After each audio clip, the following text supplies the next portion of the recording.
क्षिणेन ततेतरं हस्तौश्च जान्वो संस्थाप्य स्वाङ्गुलीश्च प्रसार्य च. The next posture is Bhadrasana. Now sit with your heels under the perineum and keep your knees wide. Cross your hands behind your back and hold onto your big toes. Apply Jalandhara Bandha and Mula Bandha. Gaze to the tip of the nose as you visualize Swamiji on your inner space. गुल्फौ च वृषणस्याधः सीवन्त्याः पार्श्वयोः क्षिपेत्. The next posture is Kaka. Now squat and keep your feet flat out of the ground. Keep your knees open wide. Bring your arms in and around the back in Parashamudra. Gaze to the tip of the nose as you visualize yourself as a frog. Visualize yourself as a crow as you perform this asana. प्रथमे वेसकुकठाने दोवो हातपकमी च आने तिनको मोडिनल्या परल्यावे पिष्टपछे काकसी करावे. The next posture is Kanipavasana. Place your palms onto the floor, shoulder width apart. Bring your knees on the back of your arms towards your armpits. Lean your chin forward and down and gaze ahead. And slowly lift the feet off the ground as you visualize Swamiji entering a space. आसन को गुण आशी दुषुता होई तो आछी होई.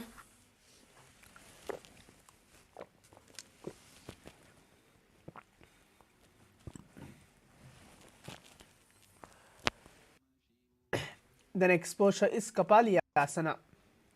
Now place your hands on the ground, shoulder width apart. Bring top of your head on the ground, forming a triangle between your hands and your head. Bring your knees under your elbows, hips over your shoulders, and slowly straighten the legs up. Gaze to the tip of the nose as you visualize Swamiji entering a space, internally chanting the japa Sadashivoham. शीशी शीशा धरती टेकी पगदो वो मिलिवा ऊंचा कुकरे.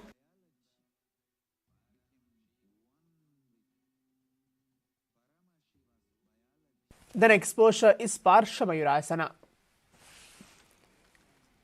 Now squat on your toes with your legs together.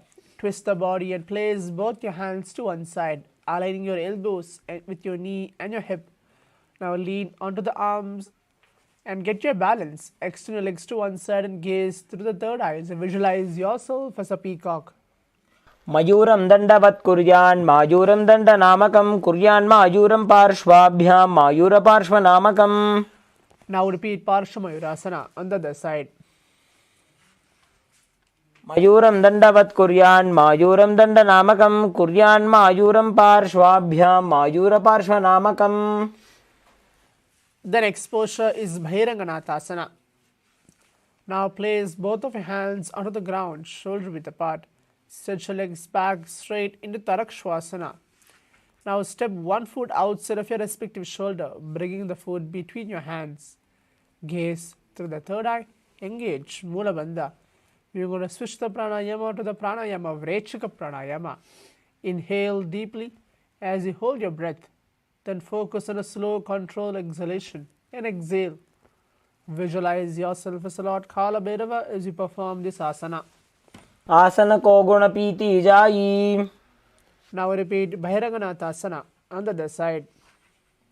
आसन को गुण पीति जाई. The next posture is Unmukapitasana. From Tarakshvasana, which is on your hands and your feet, place your forearms onto the ground. Walk your feet forward. As you raise your hips up, lift your chest and head up and gaze through the third eye as you visualize Swamiji entering a space. भून्यस्तौ जानुनी हस्तौ चतुष्पदमवाङ्मुखम् उत्थापिताङ्घ्रियुगलकटिस्थलमभिरुका. The next posture is Vasishthasana. From Tarakshvasana, which is on your hands and your toes, rotate your body onto one hand, raise the opposite hand up. As you keep the balance of your hand directly beneath the shoulder, raise your hips and gaze towards the sky as you visualize yourself as Sage Vasishtha. ऊर्ध्वकुक्कुटवासिष्ठमरीचिहलमत्स्यकं परिवृत्तिं चोदरस्य विविधं धनुरासनम्. The next posture is again Vasishthasana. Perform it on the other side. ऊर्ध्वकुक्कुटवासिष्ठमरीचिहलमत्स्यकं परिवृत्तिं चोदरस्य विविधं धनुरासनम्.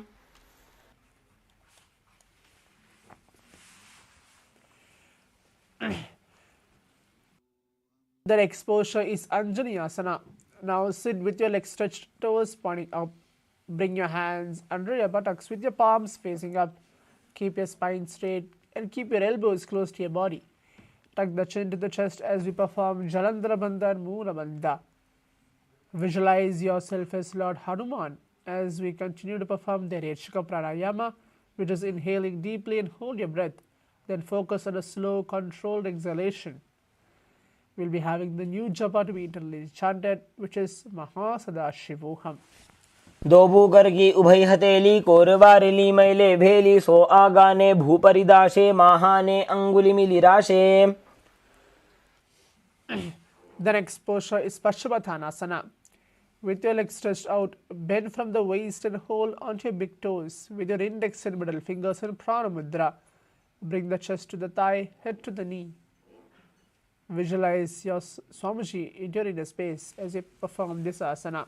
जानो परिललाटन्तो पश्चिमं तानमुच्यते येन केन प्रकारेण सुखं धार्यं च जायते. The next posture is Ugrasana. Now with your legs straight, clasp your hands behind your head and lean your chest forward and down, bring your head to the knees. Perform all three bandhas, Mahamudra Bandha, as you visualize Kali in your inner space, internally chanting the japa Paramashivoham. स्वपाणिभ्यां दृढं धृत्वा जानोपरि शिरोन्यसेत् आसनोऽग्रमिदं प्रोक्तं भवेद नीलदीपनम्.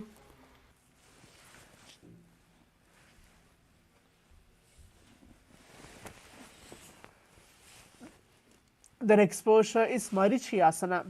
Now sit with your legs extended, bring one heel to the ground with your knee raised. Reach your arm in and out on the raised knee and clasp your hands behind the back. Now bring the chest to the thigh, head to the knee, as you visualize yourself as sage Marichi. उत्तानपादं क्रौञ्चं च मरीचिं वीरभद्रकं नटराजं त्रिकोणं च सुप्ताङ्गुष्ठप्रसारणे. The next posture is Mahamudrasana. From Marichyasana, let the knee fall to the side on the ground. Reach and hold the front foot, keeping the legs straight. Bring the chest forward and down as you engage all three bandhas. Gaze to the tip of the nose and visualize Swamiji entered in a space. महामुद्रां प्रवक्ष्यामि तन्त्रेऽस्मिन् मम वल्लभे यां प्राप्य सिद्धा सिद्धिं च कपिलाद्याः पुरागताः. Now perform Marichyasana on the other side. उत्तानपादं क्रौञ्चं च मरीचिं वीरभद्रकं नटराजं त्रिकोणं च सुप्ताङ्गुष्ठप्रसारणे. And then Mahamudrasana on the other side. Visualize Swamiji and remember to be internally chanting the japa Paramashivoham. महामुद्रां प्रवक्ष्यामि तन्त्रेऽस्मिन् मम वल्लभे यां प्राप्य सिद्धा सिद्धिं च कपिलाद्याः पुरागताः. The next posture is Bhadrasana too. Sit and bring the soles of the feet together with your heels close to the perineum. Keep your knees wide and hold the feet firmly. Maintain a straight spine and gaze through the tip of the nose as you visualize Swamiji onto your inner space. गुल्फौ तु वृषणस्यादः श्रीवन्त्याः पार्श्वयोः क्षिपेत् पादपार्श्वे तु पाणिभ्यां दृढं बद्ध्वा सुनिश्चलम्. The next posture is Ghalipavasana. From Bhadrasana, the previous posture, extend your feet away from your body. Keep your toes tucked, heels apart and knees open. Place your hands on top of your respective knees and tuck the chin to the chest as you perform Jalandhara Bandha and Moola Bandha. Gaze to the tip of the nose as you visualize Swamiji entering inner space. पूरव चरपट चौक कख्यो सोजी वाही विधिजो कीजे सोजी यामे AD भिन्न जराशे अंगुल 8 अंतरो राशे. The next posture is Joniasana. Now sit and keep the soles of the feet together, heels close to the perineum. Hold the soles of the feet and lean forward and down. Bring your forehead to the feet, gaze to the tip of the nose. Visualize the Yoni Mandala as you can see that it is projected onto your screen as we internally chant the japa Paramashivoham.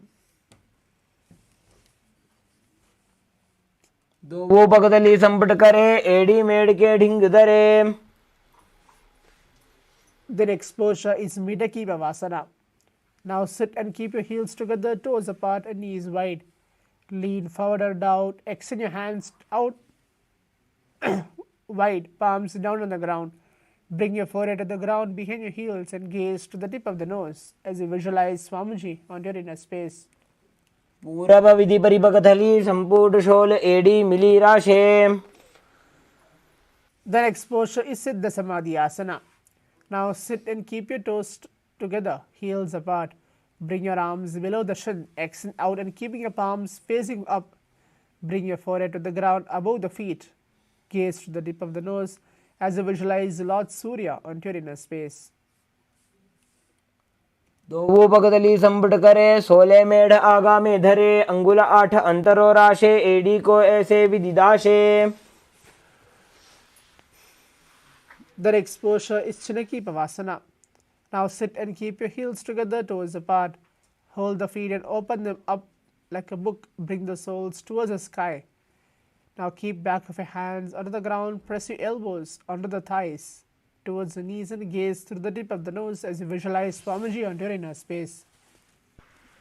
दो पगागी AD धरती मगिवा मेढ़ लगावे पगतली माहिली core अंगूठा की सदी सूदी जोड़े बारली core फणा शुल्या राशे. The next posture is Sarpada Chokasana. Now sit and bring the soles of the feet together, heels to the perineum, knees to the ground. Place your hands onto the knees and gently press them down. Pull the stomach in and up and gaze to the third eye as you visualize Swamiji onto your inner space. दो पकतली संपुट धारे आगा ने कर जारे पसारे गोड़ा भूसो लगता राशे हाथ दो वो गोड़ा परिदाशे. The next posture is Bhairavasana. Now sit and bring the soles of the feet together, knees wide. Lift the heels up, bring the toes down onto the ground. Keep your knees onto the ground, pull the stomach in and up as you perform Uddiyana Bandha and Mula Bandha. Now place your hands in Bindu Mudra on top of your respective knees as you visualize yourself as Lord Kalabhairava. गुल्फौ संपीड्य चान्योन्यं व्युत्क्रमेणोत्थितं शनैः जान्वोः पार्श्वगतौ हस्तौ दण्डवद् भैरवासनम्. The next posture is Samanasana. Now sit with one heel of the perineum. Lift and hold the other foot, pulling the sole of your foot from onto your chest. Gaze to the third eye as you visualize Swamiji onto your inner space. समानासनमावक्षे सिद्धमन्त्रादिसाधनात् एकपादमुरौ दत्त्वा गुह्योऽन्यल्लिङ्गवक्त्रके. The next asana is Apanasana. Now sit and place one leg on top of your respective shoulder. Raise the other foot upwards and keep it straight. Keep your hands under the ground beside your sides. Gaze through the third eye. Engage Mula Bandha as you visualize Swamiji onto your inner space. केवलं पादमेकं च स्कन्धे चारोप्य यत्नतः एकपादेन गगने तिष्ठेतदण्डवत् प्रभो. Now repeat Samanasana on the opposite side. समानासनमावक्षे सिद्धमन्त्रादिसाधनात् एकपादमुरौ दत्त्वा गुह्योऽन्यल्लिङ्गवक्त्रके. And then Apanasana on the other side as you eternally chant the japa Mahasadashivoham. केवलं पादमेकं च स्कन्धे चारोप्य यत्नतः एकपादेन गगने तिष्ठेतदण्डवत् प्रभो.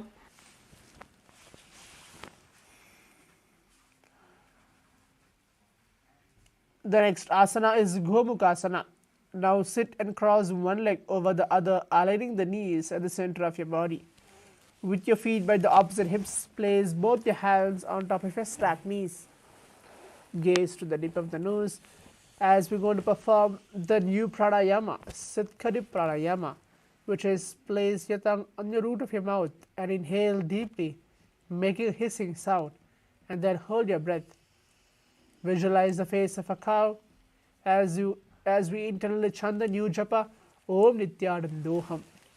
सव्ये दक्षिणगुल्फं तु पृष्ठपार्श्वे नियोजयेत् दक्षिणेऽपि तथा सव्यं गोमुखं यथा.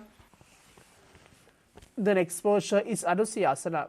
From Gomukasana position, the previous posture, hold on your big toes with your index and middle fingers in Prana Mudra.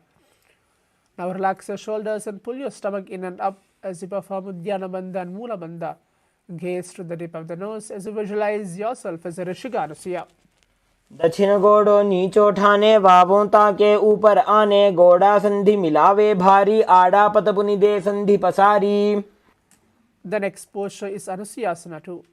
From Anusayasana position, the previous posture, interlace your fingers behind the back and lean forward and down. Bring the chin over the knees and touch the nose to the ground, if possible. Gaze to the tip of the nose as you visualize yourself as a Rishika Anusaya. जीमणा गोदा की संधि उपरिड़ा वा गोड़ा की संधि मिलाई राशे गोड़ा शिवले पगतल्यालो आड़वाई सुधाराशे. The next posture is Garudasana 2. Now sit on the ground with one heel pressed against the perineum.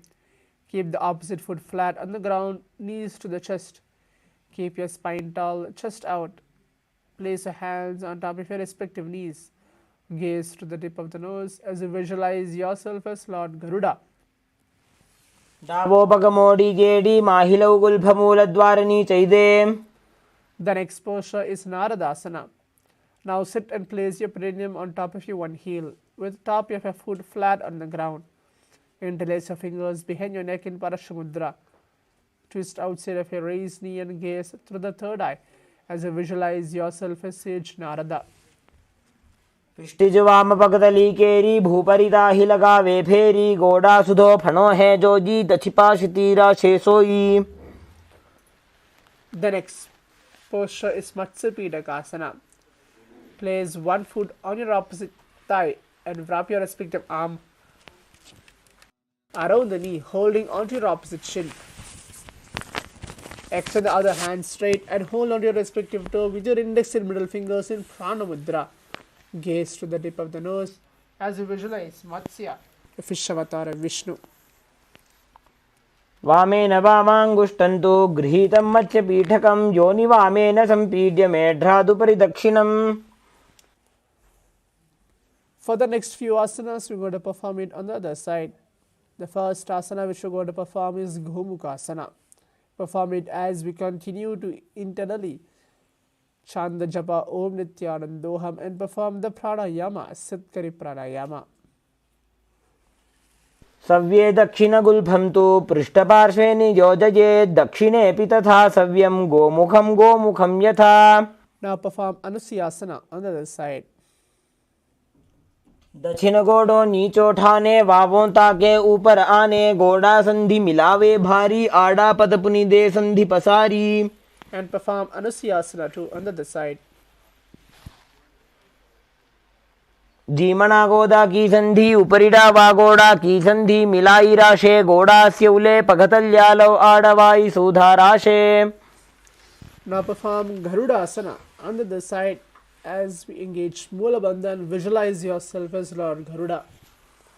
Davos पगमोडी एडी माहिलो गुल्फमूलद्वारिणी चैदे बैसे जीमणि पगतली धरती टेकी गोड़ो ऊंचो उभौ राशे. And now perform Naradasana on the other side as you visualize yourself as Sage Narada. पिष्टिज वाम पगतली केरी भूपरिता ही लगा वे फेरी गोड़ा सुधो पणो है जो जी दछिपा शितीरा शेषोजी. Now perform Matsapidakasana on the other side. वामेन वामांगुष्टन्तु गृहीतं मत्स्य पीठकं योनि वामेन संपीड्य मेढ्रादुपरि दक्षिणम्. The next asana is Matsyendrasana. Now place one foot on top of your opposite thigh and place your opposite foot on the ground. Twist and bring your elbow outside of your raised knee. Keep your arm raised by the neck. Turn your head back and gaze through the third eye as you visualize Matsyendranath, the great sage and the master of the Hatha Yoga. उदरं पश्चिमाभासं कृत्वा तिष्ठति यत्ततः नम्राङ्गं वामपादं हि दक्षजानुपरिन्यसे तत्र याम्यं कूर्परं च याम्ये करे च वक्त्रकं भ्रुवोर्मध्ये यथा दृष्टिं पीठं मत्स्येन्द्रमुच्यते. The next posture is Kubhasana. From Matsyendrasana, the previous posture, twist and bring your elbow outside of your raised knee. Extend your hand down to the foot, keeping opposite hand at the respective ear. Turn your head back and gaze through the third eye. Don't forget to continue to internally perform the pranayama, the Sitkari pranayama. Visualize yourself as a camel as you perform this asana. आसन को गुण झोलो जाए. The next posture is Matsyendrasana 2. Now place the opposite foot on the ground and bring your elbow outside of your raised knee. Extend your hand down to the foot, keeping the opposite hand on the ground. Continue to turn your head back and give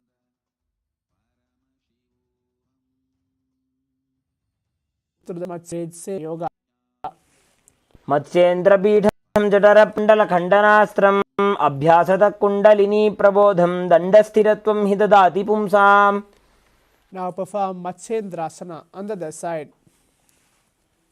उदरं पश्चिमाभासं कृत्वा तिष्ठति यत्ततः नम्राङ्गं वामपादं हि दक्षजानुपरिन्यसेत् तत्र याम्यं कूर्परं च याम्ये करे च वक्त्रकं भ्रुवोर्मध्यं पीठं मत्स्येन्द्रमुच्यते. The next posture is Kubhasana. Perform Kubhasana on the other side as you visualize yourself as a camel. आसन को गुण झोलो जाए. And continue to perform Matsyendrasana too on the other side. मत्स्येन्द्रपीठं जठरप्रदीप्तिं प्रचण्डरुक्मण्डलखण्डनास्त्रम् अभ्यासतः kundalini प्रबोधं दण्डस्थिरत्वं हि ददाति पुंसाम्. The next posture is Padmasana. Now sit and place your feet on top of your opposite thighs. Place your palms on your respective knees. Engage all three bandhas as you perform Mula Bandha, Uddiyana Bandha and Jalandhara Bandha. We'll be performing the new pranayama, the Sittari pranayama. Gently place the tongue against the back of your teeth and inhale. Hold your breath, then exhale slowly through your nose. Visualize Paramashiva entering the space as we internally chant the new japa Om Nithyananda Paramashivoham. आसनं द्विविधं प्रोक्तं पद्मं वज्रासनं तथा ऊर्ध्वोरुपरि चेद्धत्ते उभे पादतले यथा. The next posture is Padmasana too. Now cross your arms and hold onto your toes with your index and middle fingers in Prana Mudra. Gaze to the tip of the nose as you visualize yourself as Goddess Parvati, the consort of Paramashiva. उत्तानौ चरणौ कृत्वा ऊरु संस्थौ प्रयत्नतः ऊरु मध्ये तथोत्तानौ पाणी कृत्वा तु तादृशौ. The next posture is Kukkutasana. Now sit and place your feet on top of your opposite thighs. Place your palms onto the ground between your two thighs and lift your body up. Visualize yourself as a rooster as you perform this asana. धरामवष्टभ्यकरद्वयेन तत्कूर्परि स्थापितानाभिपार्श्वः. The next posture is Baddha Keki Asana. From Padmasana, rise up onto your knees and place your palms under the ground, fingers pointing towards your body. Keep your elbows together and press against the navel region. Lean forward and then find your balance. Extend your knees up off the ground as you visualize Swamiji onto the inner space. धरामवष्टभ्यकरद्वयेन तत्कूर्परि स्थापितानाभिपार्श्वः. The next asana is Mayurasana. While on your knees, place your palms under the ground, fingers pointing towards your body. Now keep your elbows together and press against the navel region. And then lean forward, find your balance. Extend your legs up off the ground as you visualize yourself as a peacock. अथ वक्षे Mahadev मयूरासनमुत्तमम्. The next posture is Makarasana. Now lay down onto your stomach with your feet pointing outwards and forehead on the mat. Interlace your fingers behind your neck in Parashamudra. Engage Mula Bandha as you visualize yourself as a crocodile. अध्यासशेते हृदयं निधाय भूमौ च पादौ च प्रसार्यमानो शिरश्च धृत्वा करदण्डयुग्मे देहाग्निकारं मकरासनं तत्. The next posture is Shalabhasana. Now lay down onto your stomach and place your hands on the ground beside your chest. Raise the legs up, bringing the thighs off the ground as you visualize yourself as a locust. अध्यासशेते करयुग्मवक्षो भूमिमवष्टभ्यकरयोस्तलाभ्यां पादौ च शून्ये च वितस्ति चोर्ध्वं वदन्ति पीठं शलभं मुनीन्द्राः. The next posture is Ustrasana. Now lay down onto your stomach and bring your hands to the feet. Pull the feet down towards the ground outside of your hips. Engage Mula Bandha as you visualize yourself as a camel. अध्यासशेते पदयुग्मव्यस्थं पृष्ठे निधायापि धृतं कराभ्याम् आकुञ्चयेत् सम्यक् उदरास्य गाढम् उष्ट्रञ्च पीठं योगिनो वदन्ति. The next posture is Dhanurasana. From Ushtrasana, the previous posture, tighten the grip of your feet. Kick your legs back and up and simultaneously lift the chest up off the ground as you gaze through the third eye and visualize yourself as Paramashiva's bow. प्रसार्य पादौ भुवि दण्डरूपौ करोच पृष्ठे धृतपादयुग्मं कृत्वा धनुस्तुल्य विवर्तिताङ्गं निगद्य योगी धनुरासनं तत्. The next posture is Bhagasana. Now sit between your heels with your feet flat. Keep your spine straight. Place your palms on top of the thighs. Gaze through the third eye. Visualize Swamiji on her inner space as we internally chant the new japa Om Nithyananda Paramashivoham. उल्टा मोड़ी पावदो बैसे बहुरो जुगति करे एक ऐसे पावन महिला गुल्पज होवु कुला पाशतीला वेसोवु.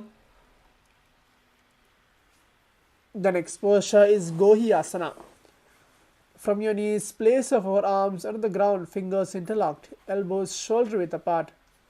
Now place top of your head on the shoulder, holding back of your head with your hands. Walk your toes forward until your hips align with your shoulders. Now slowly lift the feet up, keeping the knees bent together against the chest. Gaze to the tip of the nose as you visualize Swamiji on your inner space. दोवु हाथ की कहुनी जोजी पुनिह कलाई जाने दोई. The next is Sarshasana. Now slowly lift the feet up and stack your hips on top of your shoulders, knees on top of your hips. Gaze to the tip of the nose as you visualize Swamiji on your inner space. विपरीतं मण्डलं च द्विधैव विदितं हिनः दण्डासनं द्विधा प्रोक्तं विपरीतोपवेशने.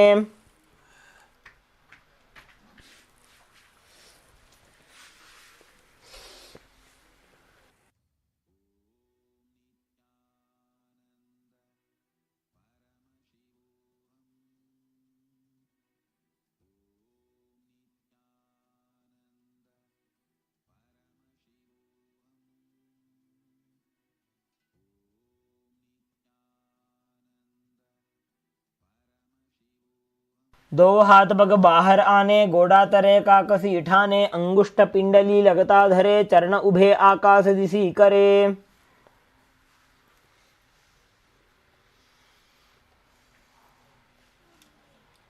The next posture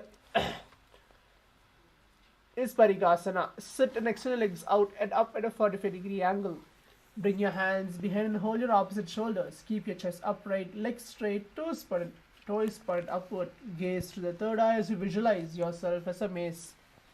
उत्तानशयनं कृत्वा पादौ मिलित्वा प्रसार्य नितम्बं भूमौ स्पृष्ट्वा हस्ताभ्यां कन्दरां बद्ध्वा. The next posture is Naukasana.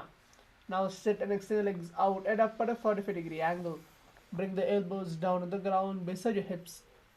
Gaze to the third eye as you visualize yourself as a boat. उत्तानशयनं कूर्पराभ्यां भूमिमवष्टभ्य हस्तौ नितम्बं निधाय शिर ऊरु जङ्घापादान् दण्डवद्धारयेत्. The next posture is Rudrasana. Sit and lift the feet up, scoop your hands under the heels and pull the feet towards the chest. You're going to perform the Vastrika Pranayama continuously. Keep your spine straight and gaze to the tip of the nose as you visualize yourself as Lord Rudra. पगतली संपुट करी हाथस्योपक उचाई पगा का अंगूठा दो वूलेवु परली कानी तालवे. The next posture is Unmukha Pithasana too. Now lay down onto your back with your feet flat on the ground. Place your palms down and fingers just touching back of heels. Lift your hips up high, pressing the feet onto the ground. Perform Jalandhara Bandha and Moola Bandha. Perform the pranayama, Sahaja Pranayama, as you inhale deeply through the nose and hold your breath comfortably, then exhale. Visualize Swamiji on inner space as we internally chant the japa Om Nithyananda Paramashivoham. ऊर्ध्वे च जानूनि कृत्वा शवेत्वोर्ध्वमुखं तथा उत्थाप्य हस्तौ तिष्ठेत्तु पीठ उन्मुख नामके. The next posture is Shavasana. Lay down onto your back with your palms facing upwards. Completely unclench your whole body from any micro movements. Let your body remain dead. Visualize the Supreme Pontiff of Hinduism, Swamiji, is liberating you. And internally chant the japa, Om Nithyananda Paramashivoham.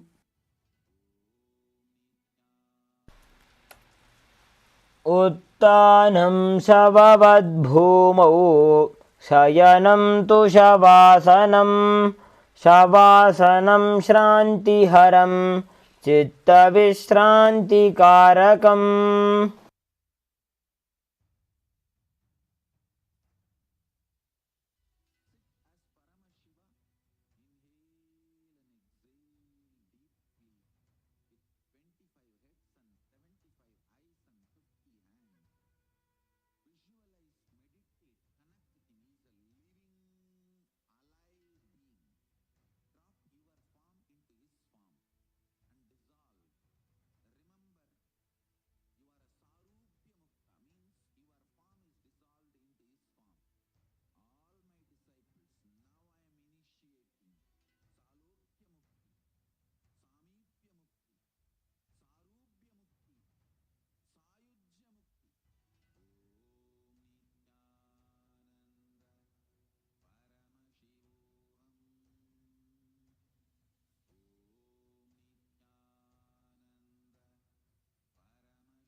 I bless you all. Let you all open all your three eyes and manifest the powers of Mahasadashiva. Om Nithyananda Paramashivoham.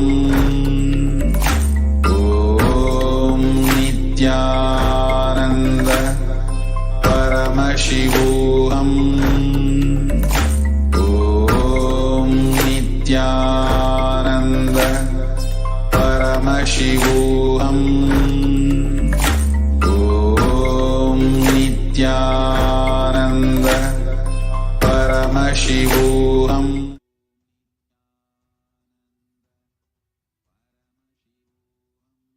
Now slowly come back to your physical body. Start to move your fingers, your toes, Rock your body side to side and we come back to the comfortable seated position onto your yoga mats.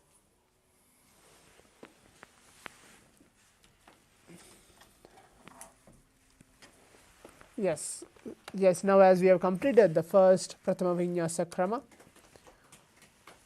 we will be moving on throughout the continuous sequence. The next asana which we are going to perform is Yathasanishthasana.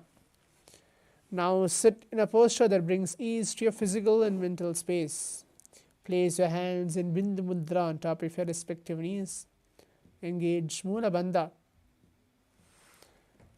Visualize Swamiji onto your inner space. As you perform the Samana Pranayama, inhale deeply, visualizing heat flames rising up along the spine to your navel center, and then hold your breath.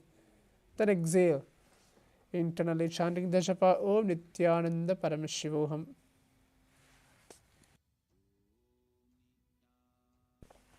पर्यङ्कं तत्समाख्यातं यतसंस्थं यथा स्थितिः. The next posture is Sama Asana. In the very same posture, just take a long deep inhalation and hold, and then take prolonged inhalations and exhalations. Visualize Swamiji in your inner space as you perform this asana. इदानीं गर्भिणीनां योगाभ्यासो यथा लघु सुखप्रसवलाभाय प्रोच्यते प्राक्तने पथि. The next posture is Muktasana. Now place your left foot against the genital region and place your right foot over top the left. Keep your hands facing downwards on top of your knees. Gaze to the tip of the nose as you visualize yourself as a sage, elaborated by the Supreme Pontiff of Hinduism. निपीड्य जीविनीं सूक्ष्मां दक्षिणेतरगुल्पतः वामं यां येन गुल्फेन मुक्तासनमिदं भवेत्. The next posture is Siddhasana. Maintain the same position as the previous posture. Switch the gaze from your tip of your nose to your third eye as you visualize Swamiji at your inner space. स्थानुसंयमितीन्द्रियोचलदृशा पश्यन् भ्रुवोरन्तरं चैतन्मोक्षकपातभेदजनकं सिद्धासनं प्रोच्यते. The next posture is Siddhyasana. Now maintain the same position as the previous posture, Siddhasana. Switch the gaze from your third eye to the ground in front of you. Engage all three bandhas, performing Mahamudra Bandha. Visualize Swamiji as you internally chant the japa Om Nithyananda Paramashivoham. वामपादके एडी जानो सीवनी मधितास कोठानो दक्षिपादकी AD Joji मेढुमदि लगावे सोई. The next posture is Rudrasana too. Now keep your legs in the same position as Siddhyasana, the previous posture. Now place your hands in Bindu Mudra on top of your respective knees. Switch the gaze through your third eye as you visualize yourself as Lord Rudra, the fierce dimension of Paramashiva. वामचरण परिदक्षिण राखे एक जुगति ऐसे विदिदाखे वाम पगथले माहिले core दक्षिण के जुबाहर ले वोर. The next posture is Shantadunasana. Maintain the same position as a Rudrasana too. Switch the gaze to the ground, to the tip of the nose. Feel embodying tranquility and unshakable nature in this very posture. आसन की गुण मन की चन चलता meet. The next posture is Siddhasana too. Now maintain one heel on top of the other. Bring your hands to your navel, cupping one palm over the other, resembling like a lotus flower in Samputa Mudra. Engage Mula Bandha as you visualize Swamiji into inner space. ऋजुकाय समासीन सिद्धासनमुदीरितं प्रसार्य भुवि पादौ तु दोर्भ्यामङ्गुष्ठमादरात्. The next posture is Baddha Yoni Asana. Now maintain one heel on top of the other. We're going to perform the Shanmukhi Mudra. As you inhale deeply, now place your fingers beneath your bottom lip, ring fingers above your upper lip, middle fingers closing your nostrils, index fingers over your eyes, thumbs closing your ears. This is the Shanmukhi Mudra. Set the sankalpa that you're going to manifest through the womb of creation in this posture as you internally chant the japa Om Nithyananda Paramashivoham. यत्र मध्ये महादेव बन्धयोन्यासने शृणु यत्कृत्वा खेचरो भूत्वा विचरेदीश्वरो यथा. The next posture is Virasana.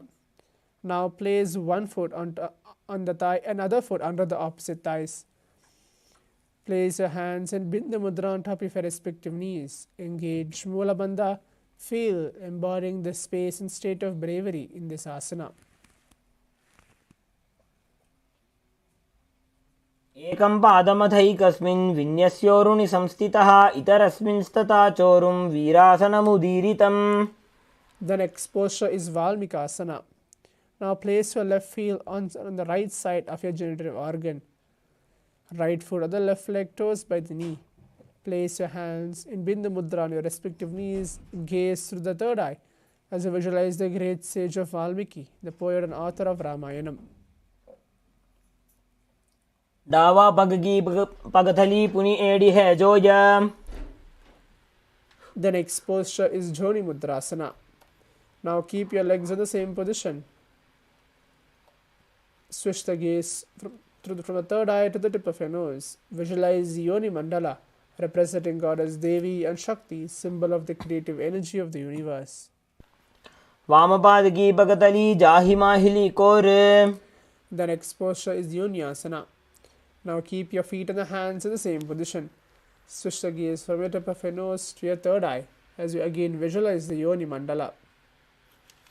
योन्यासनं पर्वतेन योगं योगफलेनिलं तत्कालफललन्तावत् खेचरो यावदेव हि पादयोगेन चक्रस्य लिङ्गाग्रं यो नियोजयेत् अन्यत् पादमुरौ दत्त्वा तत्तयोन्यासनं भुवि. The next posture is Bhadrasana 3. Now sit and bring the soles of the feet together, holding with both of your hands. Bring your knees down to the ground, gaze to the tip of the nose. Engage with Dhyana Bandha and Mula Bandha. Visualize Lord Veerabhadra onto your inner space as we internally chanda japa Om Nithyananda Paramashivoham. गुल्भौ च वृषणस्यादः सीवन्त्याः पार्श्वयोः क्षिपेत् सव्यगुल्भं तथा सव्ये दक्षगुल्भं तु दक्षिणे. The next posture is Aghorasana. Now keep the soles of the feet together at the perineum. Press the tongue against the roof of the mouth as you perform Kechari Mudra. Now, with your right hand, cover your mouth and then close the left nostril with your index fingers and inhale through the right nostril. Now close both the nostrils and hold your breath for a few seconds. And then exhale through the left nostril. Repeat this on the other side. Gaze to the third eye. This is called the Antarku Pranayama. Visualize yourself as an Aghori as we internally chanda japa Om Nithyananda Paramashivoham. पूर्व को हो भिश्रिका जोजी बाही विधि जो कीजे sooji.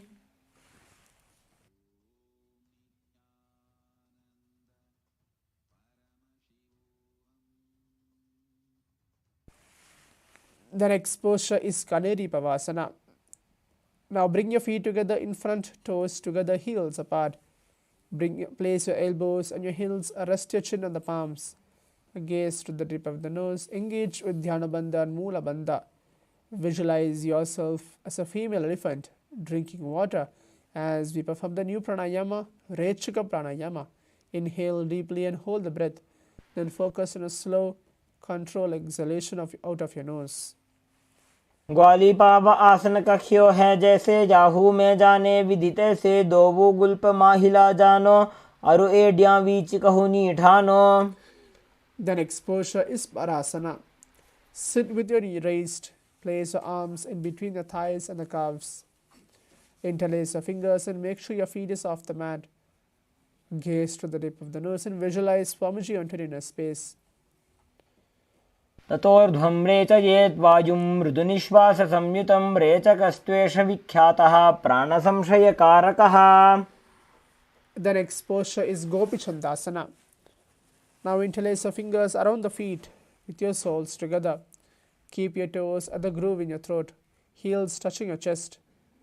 Gaze to the tip of the nose as you embodying the state and space of a king in this very posture.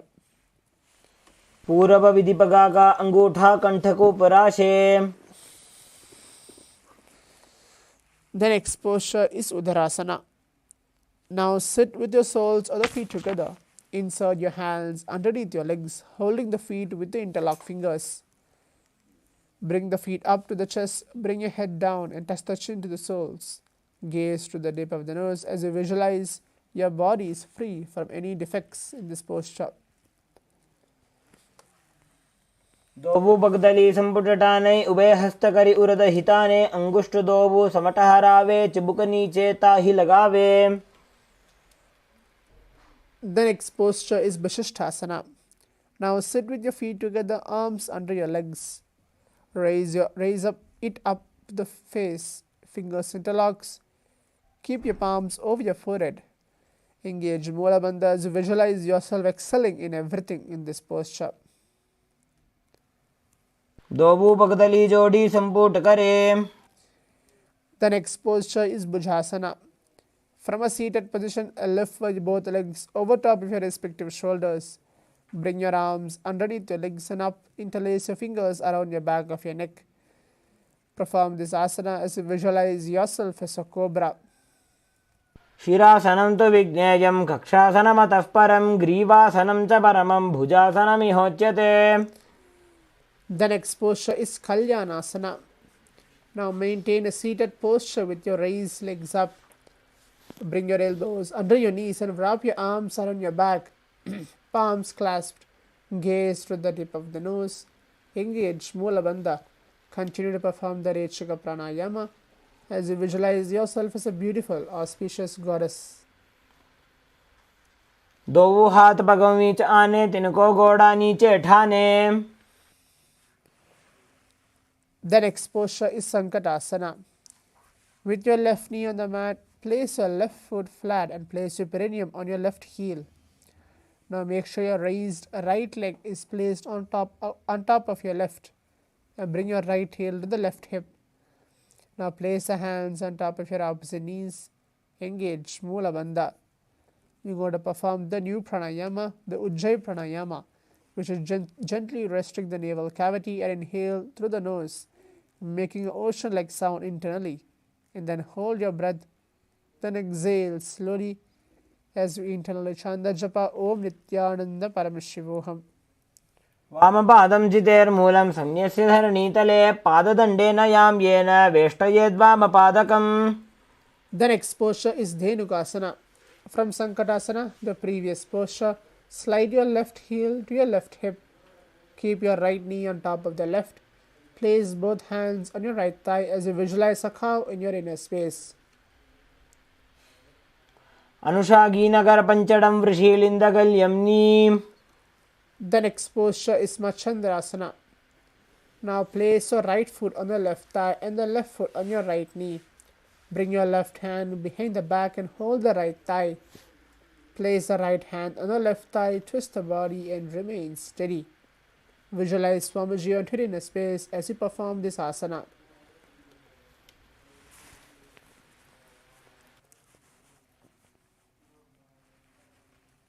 वामजंगबरदचिनटाने वामहस्तपिष्टि दिश आने बहुरो दशनपद है जोजी ताकि नलिजो पकरे sooji. The next posture is Machandrasana too. From Machandrasana, the previous posture, untwist and hold onto your respective big toes. Lean your forehead so it touches the ground and chest should touch the knees. Engage Mula Bandha. Continue to perform the Ujjayi pranayama as you visualize Swamiji on your inner space. प्रथमजी मनो चरणजोजी वामजंग परिराखे सोजी ताकि येडी कड़ी सोलावे बहुरी जुगति यह और करावे. The next posture is Guru Asana. Now maintain the feet in the same position. Interlace your fingers and place them on top of your knees. Engage all three bandhas, Mahamudra bandhas, as you visualize Swamiji as your own Guru. ऊर्मूले इतरपादस्य कनिष्ठिका प्रदेशगुल्भं संस्थाप्य तदेव जानु इतरपादपार्श्वे संस्थाप्य तिष्ठेत हस्तौ सम्मीलयेत् गुरुआसनं भवति. The next posture is Sankatasana. Now with your right knee on the mat, place your right foot flat and place your perineum on your raised heel. Keep your raised left leg over top of the right and bring your left heel to the right hip. Place your hands on top of your opposite knees as you perform this asana. वामपादं जितेर्मूलं संन्यस्य धरणीतले पाददण्डेन यां येन वेष्टयेद्वामपादकम्. The next posture is Dhenugasana. From Sankatasana, slide your right heel to the right hip. Keep your left knee on the top of your right. Place both hands on your left thigh. Engage Uddiyana Bandha and Moola Bandha as you visualize a cow on your inner space. अनुषागीनगरपञ्चरं वृषीलिन्दकल्यम्नि. The next posture is Machandrasana. Now place your right foot on your left thigh and the left foot on your right knee. Bring your left hand behind the back and hold your right thigh. Place your right hand on your left thigh, twist the body and gaze through the third eye as you visualize Swamiji onto your inner space. वामजङ्गपरिदक्षिणटाने वामहस्तपिष्टे दिश आने बहुरो दक्षिणपदहे जोजी ताकी नलिजो पकरे sooji. The next posture is Machandrasana too. From Machandrasana, the previous posture, untwist and hold onto your respective toes. Lean your forehead so to touch the ground. Engage Moola Bandha as you visualize Swamiji onto your inner space. प्रथमजीमणो चरणजजोजी वामजङ्गपरिराखे sooji ताकी येडी कडिसो लावे बहुरी जुगति यह और करावे.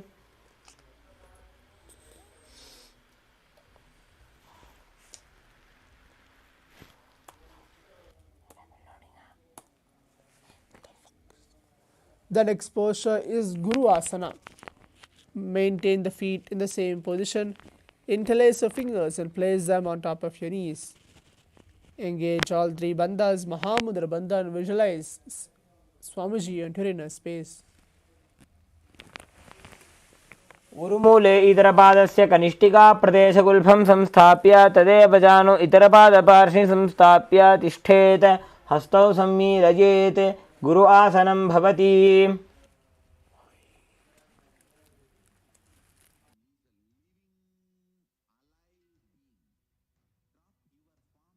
The next posture is Pashasana. Sit with your feet flat on the ground with your knees against your chest.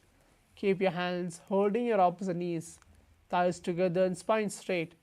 Make sure your tongue is pressed against the roof of the mouth in Khetchari Mudra. Gaze to the tip of the nose as you visualize Swamiji onto your inner space. पादतले भूमौ निधाय जानुनिवरसि निधाय विपरीतहस्ताभ्याम् ऊरुसहितजङ्गे निबध्य तिष्ठेत्.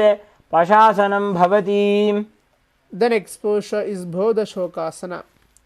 Now keep your feet flat on the mat. Wrap your arms around your legs and hold onto the opposite wrist. Place your chin onto your knees. Gaze to the tip of the nose. Continue to perform the Ujjayi Pranayama. Gently restrict the navel cavity and inhale through the nose, making an ocean-like sound internally. And then exhale. Visualize that you are being in an abode of bliss. Internally chanting the japa, Om Nithyananda Paramashivoham. दोबू बगदली भूपरिधरे कोरमाहिलिये से करे कोरमिलाजी उकड़बई से जंगा छाती अग्रणी वैसे. The next posture is Kurakatasana.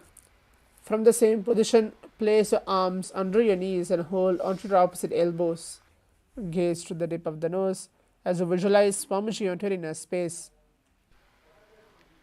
दो हाथ पग बाहर ल्यावे गोड़ा नीचे ले टहरावे आम्हा साम्हा ऐसे करे आपस में को हनि पकड़े. The next posture is Sumati Asana. Maintain the same hold beneath your knees. Now bring your right foot over the left sole, heel is crossed and toes pointed up. Gaze to the tip of the nose. Engage Moola Bandha and visualize the great sage of Maharishi Sumati. मूलद्वारि धरती परिठाने डावा पग परिदक्ष पद आने दागी पाखती कोले आवे हाथ एक अंतर ठहरावे.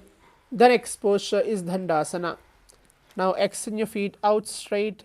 Keep your arms raised straight up above your head. Interlace your fingers, wrist pointed outwards. Engage all three bandhas, performing and gaze through the tip of the nose as you visualize Swamiji onto your inner space. इदानीं गर्भिणीनां योगाभ्यासो यथा लघु सुखप्रसवलाभाय प्रोच्यते प्राक्तने पथि. The next posture is Arambhasana. Now sit with your legs straight, hold onto your big toes with your index and middle fingers in Prana Mudra. Move your chest forward and down, head to the knees. We're going to perform the Nadishodhana Kumbhaka, which is close the right nostril and inhale through the left. Hold your breath and then repeat this on the other side as you visualize Swamiji onto your inner space. दोबू पग मिलीवा पसारी पगा का अंगूठा पकड़ी लीलाट गोड़ा लगावे. The next posture is Bidhokasana. As you sit with your legs straight, extend your knees slightly up. Keep one hand distance between your heels. Bring your shoulders down and wrap your hands in and around your legs. Hold the soles of the feet and gaze through the third eye as you visualize Swamiji onto your inner space. प्रथम बेसी दो पाव पसारी कछुक ऊर्ध को कोरडो डारे. The next posture is Jalandhari Pavasana. Now extend both legs out with your heels together. Place your chin, mouth and nose on your heels. Insert your hands below your legs, keeping your elbows together. Keep your palms facing upwards, gaze through the tip of the nose as you visualize Swamiji onto your inner space. दो वेड़ी mail के दीजे हाथ पसारी.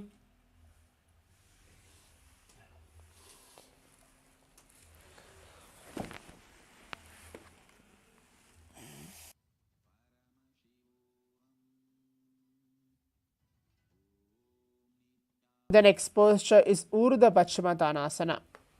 Now sit and extend both legs out. Lift one foot behind the neck. Now lean forward and down as you perform Paschimottanasana and visualize Swamiji onto your inner space as you perform this asana.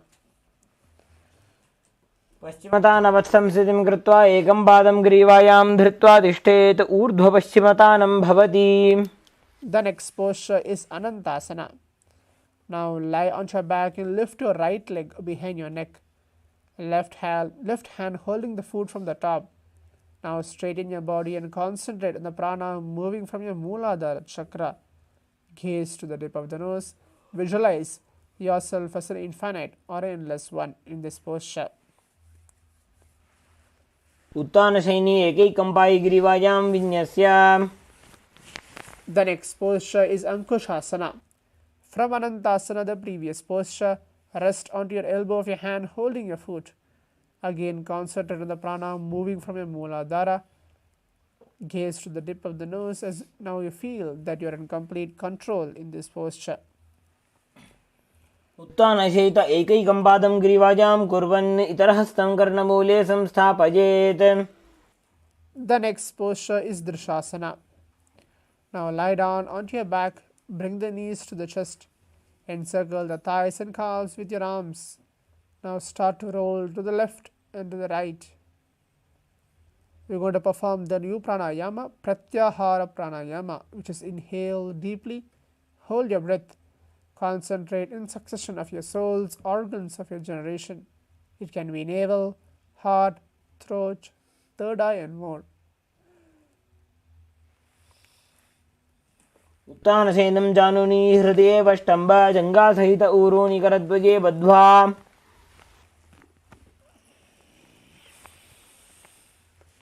The next posture is Urdhva Paschimottanasana. Now sit and extend both legs out. Lift one foot behind the neck. Lean forward and down.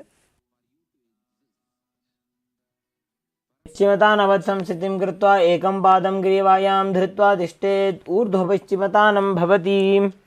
The next posture is Anantasana. Now lie on your back and lift your right leg behind your neck. Left hand holding the foot from the top. Straighten the body and now concentrate on the prana moving from your Mooladhara. Gaze to the tip of the nose. Visualize yourself as an infinite or endless one. उत्तानशयनी एकैकं पायि ग्रीवायां विन्यस्य इतरहस्तेन पावाग्रं गृहीत्वा. The next posture is Ankushasana. From Anantasana, the previous posture, rest onto the elbow of your hand holding your foot. Concentrate on prana again moving from your Mooladhara. Gaze to the tip of the nose. Feel that you are in complete control in this posture. उत्तानशयित एकैकं पादं ग्रीवायां कुर्वन् इतरहस्तं कर्णमूले स्थाप्य.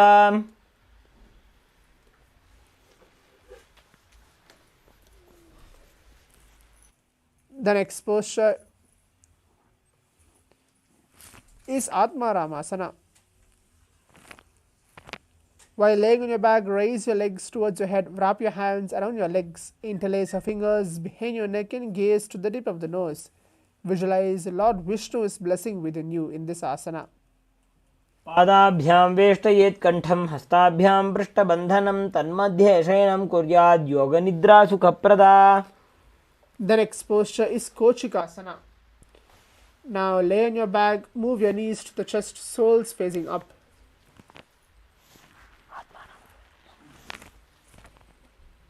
Gaze to the third eye, engage Moola Bandhas, visualize Swamiji entering a space. दो हाथ चीदा सा करे तिन सो ube से पा करे. The next up is Jatada Pravritti. In this asana, there will be 3 different levels to perform. The first step is continue to lie on your back and move your knees to the chest. Keep your arms reach to the side of the shoulder level. Now keep one knee bent to the ground with the other leg extended out straight. Now keep both knees bent to one side and then both legs straighten to one side. Make sure your head is looking in an opposite direction of your leg as we internally chant the japa Om Nithyananda Paramashivoham. परिवृत्ते कोक्षे भागे त्रिधा हि परिकीर्तितः बद्धकोणं सुप्तकोणं ऊर्ध्वकोणमथापि च. Again, perform the Jata Pravritti on the other side. Continue to lay on your back. Keep your knees to the chest. Arms reach to the side of the shoulder level. Keep one knee bent to the ground with the other leg extended out straight. Keep both knees bent to one side and both legs straighten to one side. Make sure your head is looking in the opposite direction of your leg as we internally chant the japa Om Nithyananda Paramashivoham.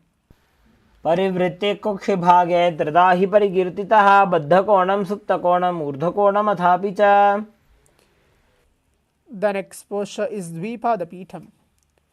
Now lie on your back, bend your knees and place your feet flat on the ground. Hold your ankles and lift your hips up. Gaze to the tip of the nose. We're going to perform the new pranayama, Murcha pranayama, which is inhale deeply through the nose and then lock the chin to the chest in Jalandhara Bandha. Hold your breath and then slowly exhale through the nose, maintaining the same throat lock. Visualize yourself as steady as a bridge as we internally chant the japa Om Nithyananda Paramashivoham. प्रतिक्रियायुतं द्वन्द्वपीठः सर्वबलप्रदं गर्भिणीनां दुर्बलानाम् इति Gargi जगादनु. The next posture is Paryankasana. Now lie on your back and place your feet flat on the mat.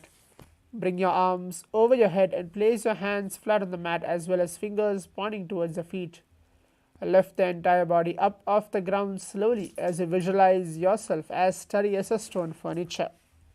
उत्तानसेनं हस्ततलाभ्यां भूमिं वष्टभ्य पादतलाभ्यां भूमिं धृत्वा.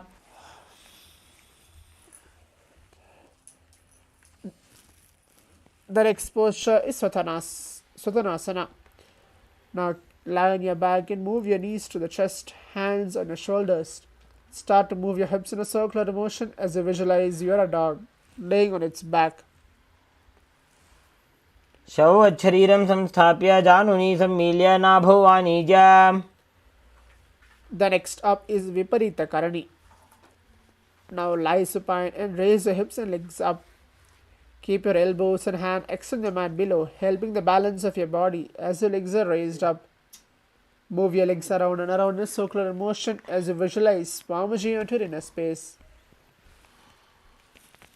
भूतले सशिरो दत्त्वा खेनये चरणद्वयं विपरीतकृतिश्चैषा सर्वतन्त्रेषु गोपिता. The next is Viparita Karani too. Be in the same posture as you stop rotating your legs as you visualize Swamiji enter in a space. Karni विपरीताख्या सर्वाधिव्याधिनाशिनी नित्यमभ्यासयुक्तस्य जाठराग्निविवर्धनी. The next posture is Langalasana. Now lay on your back, lift your hips, take your feet over your head, toes on the floor. Keep your hands stretched on the ground behind your back, palms clasped. Rest your neck on the shoulders as you visualize yourself as a plow. नरकासने स्थित्वा नासिकाप्रदेशे भूमौ पादपृष्ठे स्थाप्य The next posture is Saita Paschimottanasana. Continue to lay on your back. Keep your legs over your head, toes pointed on the ground. Thighs to the chest. Hold your toes. Keep your arms and legs straight. Engage Jalandhara Bandha and Moola Bandha, as this is one of the 84 different asanas revealed directly by Lord Paramashiva himself. तानं शयित्वात् कुर्वीत शयितपश्चिमतानकम्. The next posture is Supta Konasana. In the same position, spread your legs wide apart, hips over your shoulders. Engage Jalandhara Bandha and Moola Bandha and visualize Swamiji entering inner space as you perform this asana. परिवृत्ति कोक्षे भागे त्रिदाहि परिकीर्तितः बद्धकोणं सुप्तकोणम् ऊर्ध्वकोणम् अथापि च. The next posture is Chakrasana. Now bring your legs over top of your head, toes on the ground. Hold your ankles, keeping your knees straight. Roll backwards onto your back, keeping your elbows straight. Visualize yourself as a chakra wheel as you perform this asana. शवासनस्तद्वौ पादौ कुर्यान्मस्तकतः परो व्युत्क्रमेण ततः शीघ्रमेतत् सर्वस्य साधनं चक्रासने गुल्मप्लीह वातरोगादिनाशनम्. The next posture is Supta Prasarita Padangushthasana. Now lie on your back, keeping your legs in a vertical posture. Now hold onto your big toes in Prana Mudra with your index and middle fingers. Now open your legs wide as you visualize Swamiji entering inner space. उत्तानपादं क्रौञ्चं च भरीचिं वीरभद्रकं नटराजं त्रिकोणं च सुप्ताङ्गुष्ठप्रसारणे. The next posture is Supta Padhangushthasana. As you lie on your back with your legs extended, move your legs straight up. Now hold onto your big toes in Prana Mudra as you visualize Swamiji entering inner space. उत्तानपादं क्रौञ्चं च मरीचिं वीरभद्रकं नटराजं त्रिकोणं च सुप्ताङ्गुष्ठप्रसारणे. The next posture is Matsyasana. From Supta Padhangushthasana, the previous posture, move your legs into the Padmasana. Lay on your back and hold onto your opposite elbows over your head. Gaze to the tip of the nose as you visualize Matsya, the fish avatar of Vishnu. मुक्तपद्मासनं कृत्वा उत्तानशयनं चरेत् कूर्पराभ्यां शिरो वेष्ट्या मत्स्यासनं तु रोगः. The next posture is Parasaramasana. Now lay on your back in the Padmasana posture. Place backside of your right hand on the left palm. Gaze to the tip of the nose. Perform Ujjayi Pranayama, which is again gently restrict the navel cavity and inhale through the nose, making ocean-like sound internally. And then hold your breath and exhale. Visualize Lord Rama onto your inner space.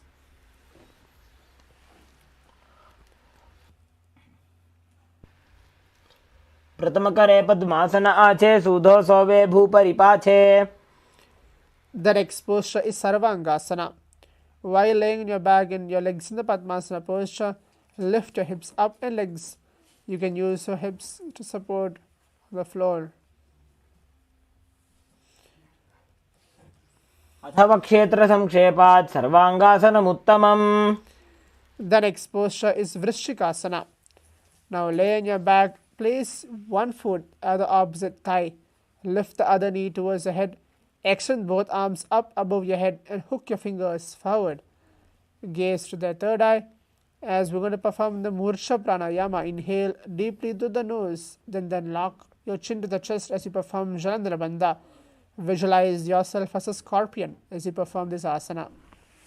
प्रथमशेन सूधो शीर्षकेशिकी संधि सुदाखे. Again perform Vrikshasana on the other side. प्रथमशेन सूधो शीर्षकेशिकी संधि सुदाखे. The next posture is Vrishabhadakshepasana. Now lie on your back and interlace your fingers around your neck. Lift both feet off the ground, extending one leg straight to the other knee to the chest. Alternating, extend this raised knee again and again as you visualize Swamiji entering a space.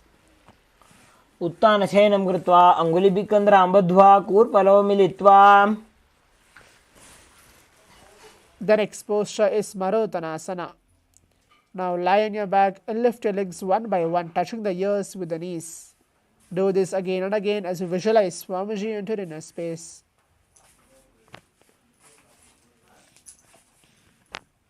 श्वोत्थानवत् संस्थितिः कृत्वा जानुद्वयं पर्यायेन कर्णयोः संस्पृशेत्. The next posture is Brikhasana. While laying on your back, place soles of your feet flat on the ground. Stand up and then sit back down. Do this again and again as you visualize yourself as a wolf. त उत्थानशयनं कृत्वा पादतलाभ्यां भूमिं धृत्वा उत्तिष्ठेत् वृकासनं भवति. The next posture is Lothasana. Now lay on your back, quickly throw the legs up above your head. Complete rollover, finish in the prone position. Repeat this again and again as you visualize Swamiji out in a space. उत्थानशयनं पादौ शिर उल्लङ्घ्य भूमौ स्थापयित्वा. The next posture is Sarathasana.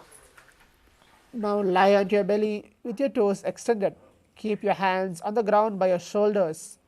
Now start to contract your lips, making sound like a flute whistling while inhaling. Engage Mulabandha as you visualize you carrying a warriors into a battle for Dharma on your chariot back.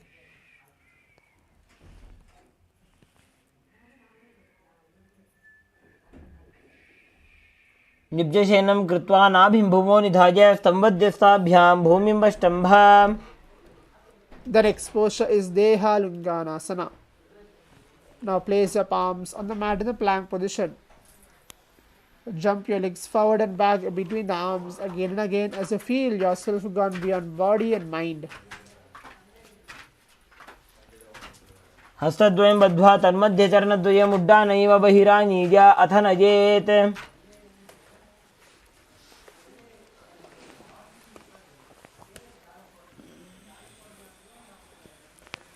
The next posture is Jhatyasana. From a standing position, bend forward and place your hands on the mat and walk back and forth. Do this as you visualize yourself as a wise 60-year-old elephant. मुष्टिकनिष्ठिका प्रदेशेन भूमौ निधाय उपरि पादतले संस्थाप्य.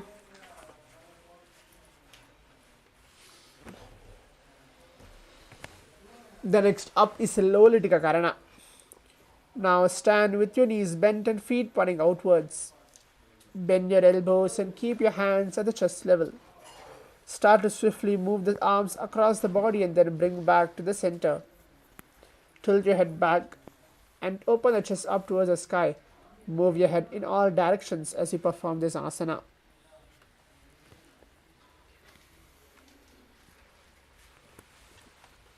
The next asana is Sarpasana. If you have a rope with you, quickly go ahead and bring and tie your feet with the rope. Now stand straight without any movement. Keep your hands by the sides, hand touching your thighs. Visualize your Kundalini Devi raising and curling around and up your body. Perform Sahaja Pranayama as we internally chant the japa Om Nithyananda Paramashivoham.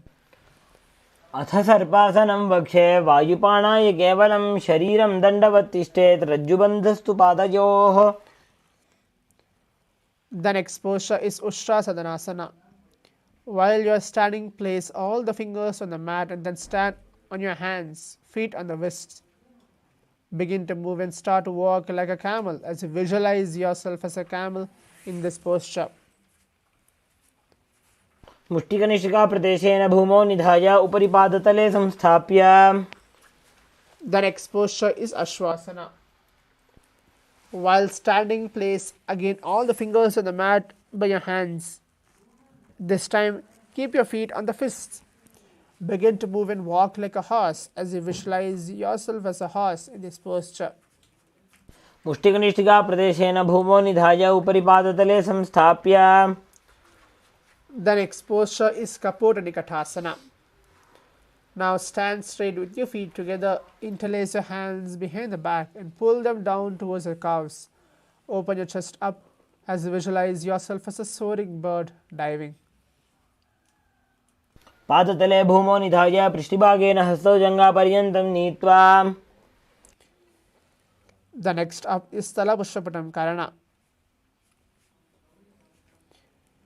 Now stand tall with your palms together in Namaskara Mantra. Gently bend the knees and keep your toes pointed outwards. Simultaneously open the palm up, raising one heel off the ground. Visualize you're holding a bouquet of flowers to Paramashiva as you're going to offer now.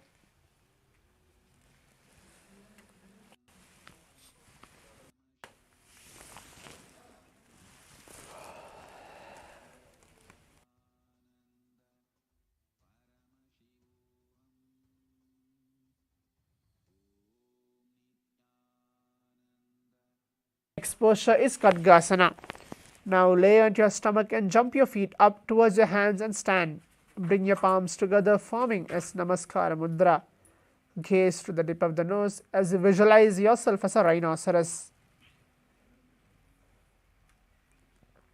कृत्वा पादतलाभ्यां भूमिं धृत्वा. The next posture is Uttanottanam. Sit down all the way as low as you can to the ground and then stand up. Do this again and again. If you have the weights with you, you can bring it along and perform it. Gaze to the tip of the nose as you visualize Swamiji entering in a space in this asana. पुनः पुनः उत्थातव्यम् असितव्यम् इति उत्थानोत्थानं भवति. The next posture is Musalasana. Stand up straight and raise the arms over your head and jump repeatedly. Do this again and again as you visualize yourself as a mace. सरलं स्थित्वा ऊर्ध्वं बाहु नयेद् वारं वारम् उड्डानं कृत्वा.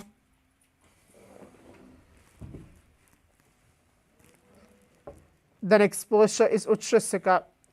From a standing position, pull the sole of your one foot towards your belly. With the other leg, sit down and then stand up. Alternate this on both sides as you gaze to the tip of the nose and visualize Swamiji entering a space. एकैकं पादतलं कुक्षौ निधाय तिष्ठेत् उच्छीर्षकं भवति. The next up is Parshvajanu Karana. Now stand and keep one leg slightly bent with your toes pointing to the side. Bend and lift the opposite knee towards the chest. Keep your arms holding the knee with your hand pointing outwards to close to the fist position. Allow the opposite hand hang down on the top of your thighs, wrist twisted and fingers pointing towards the center of your body.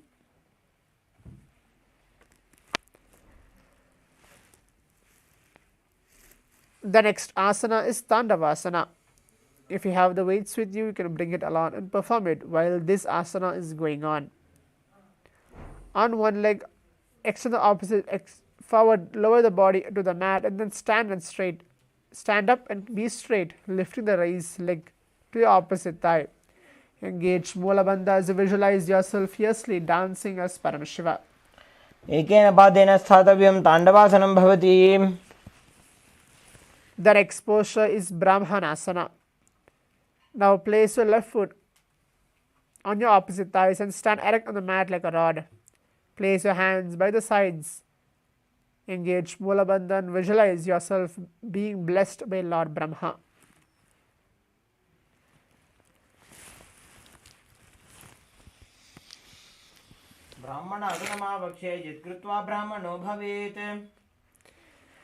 The next posture is Garudasana 3.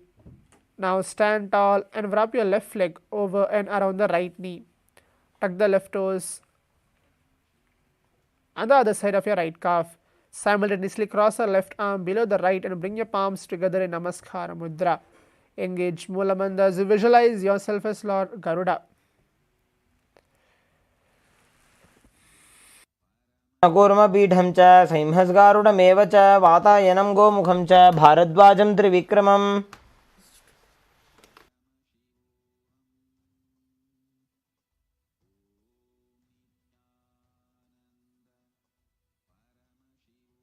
The next posture is Ekapadasana.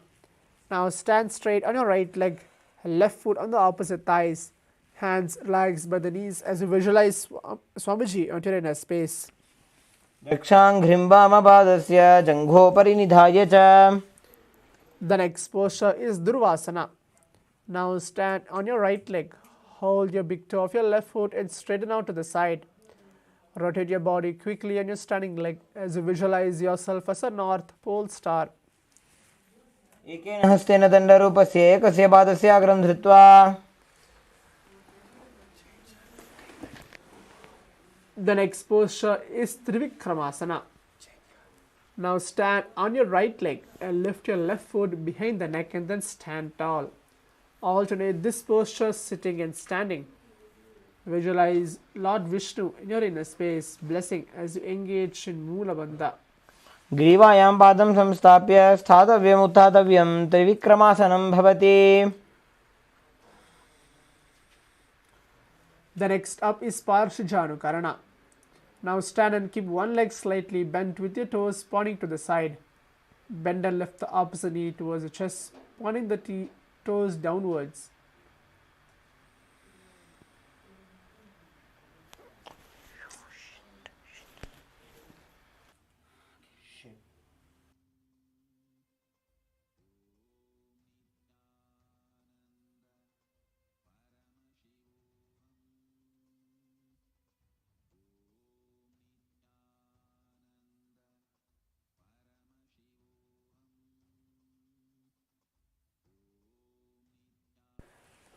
The next posture is Tandavasana. On one leg, lower the body to the mat and then stand straight, lifting the raised leg to the opposite thighs.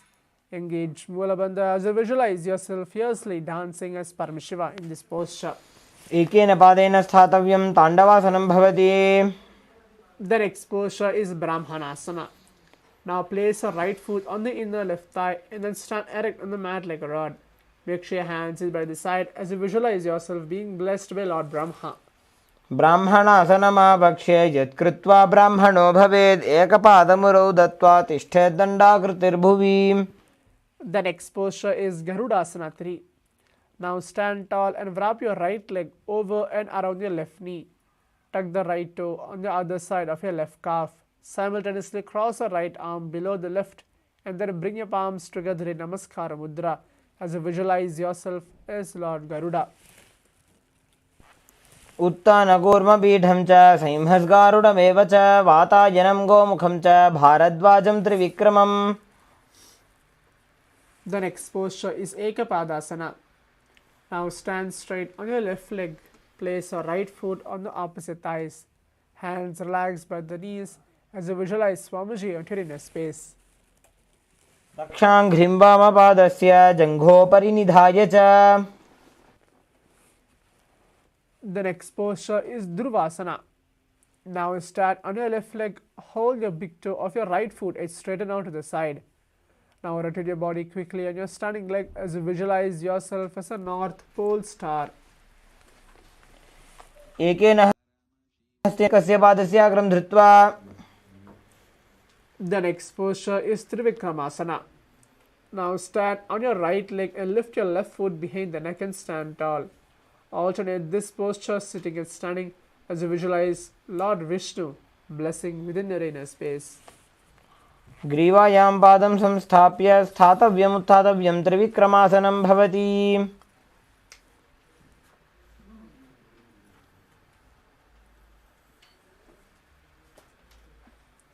Then next up is Samanakakarana. Now stand with your feet close to the body and toes pointed slightly out. Keep both of your hands to the sides of your body.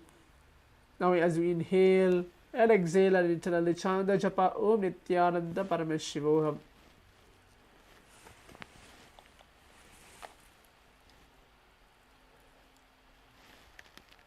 The next asana is Gorakanjali asana.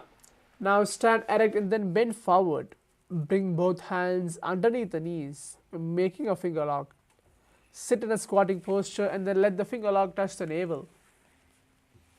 Engage Moola Bandha as you're going to perform the Jiva Chala Kumbhaka, which is inhale through the nose and hold your breath. And then With a mental force, move your whole prana through all different areas of your body and exhale slowly. Visualize the great sage Goraknath, the founder of Natha Yoga Hindu Sampradaya. प्रथमहि बौहोए बाहुरी नीचोपनिहोवे. The next posture is Kanchasana. Now insert your hands between the thighs and the calves and then wrap your arms around behind you. Squat down and hold your hands behind. Keep your chest upright as you visualize Swamiji enter inner space. ऊर्ध्वमध्यात् हस्तौ निवेश्य नितम्बं धृत्वा पादतलाभ्यां भूमिं वष्टभ्य तिष्ठेत्. काञ्चासनं भवति. The next posture is Bhairuvasana. Now bring the feet together and sit in a squatting posture. Make sure your heels is touching the perineum. Now hold the hands at the back and sit upright. Gaze at the navel as you visualize Bhagavan Kala Bhairava, the Lord of Time. दोबूपक की थल्या की माहिली core मिलाजी फनापानी उकड़मोड़ वैसे. The next posture is Varahasana. Now squat all the way down to the ground. Keep your feet together, toes apart. Bring your elbows close to the head. Palms joint over, facing it downward. Gaze to the tip of the nose. Continue to perform the Jivachala Kumbhaka, which is inhale through the nose and hold your breath. And then as you feel the pranas moving across your whole body, and then exhale. Visualize Abho, one of the 10 incarnations of Mahavishnu. पागतली की माहिली core मिलाजी फनापानी उकड़वई से. The next posture is Tripatasana. Now keep your heels touching. Bring your hips to same level as your knees. Let the hands hang down, fingertips doesn't touch the toes or fingers in front of you. Engage Mula Bandha as you visualize Swamiji in his face as you perform this asana.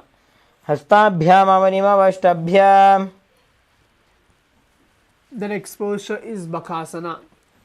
Now place your hands on the mat with your fingers wide. Place your knees on the back of your arms, eyes forward and down, and slowly lift the feet off the ground as you visualize yourself as a crow. हस्ताभ्यामवनिमवष्टभ्य जानुद्वयं नाभौ सम्मील्य. Vasana posture. Gaze to the tip of the nose as feet. Let the heel come outside of your hips. Hands on the knees. It's पादौ च गोपजेत् पादोपरि च संस्थाप्य गुदं गुप्तासनं विदुः. your body from your Mooladhara to Sahasrara. Visualize. The next posture is Shivasana.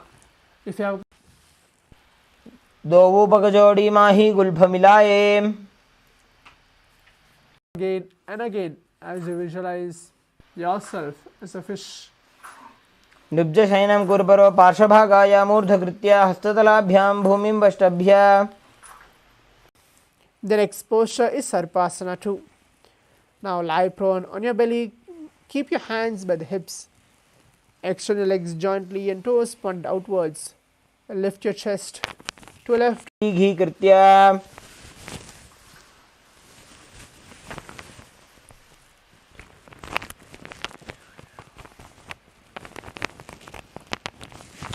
The next posture is Niralambhanasana.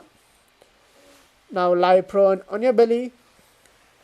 Place your hands in Padma Mudra, the lotus posture, holding your chin.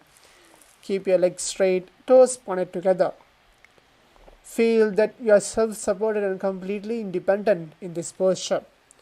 We're going to perform the Sahaja Pranayama as we inhale deeply through the nose. Hold the breath comfortably, then exhale slowly.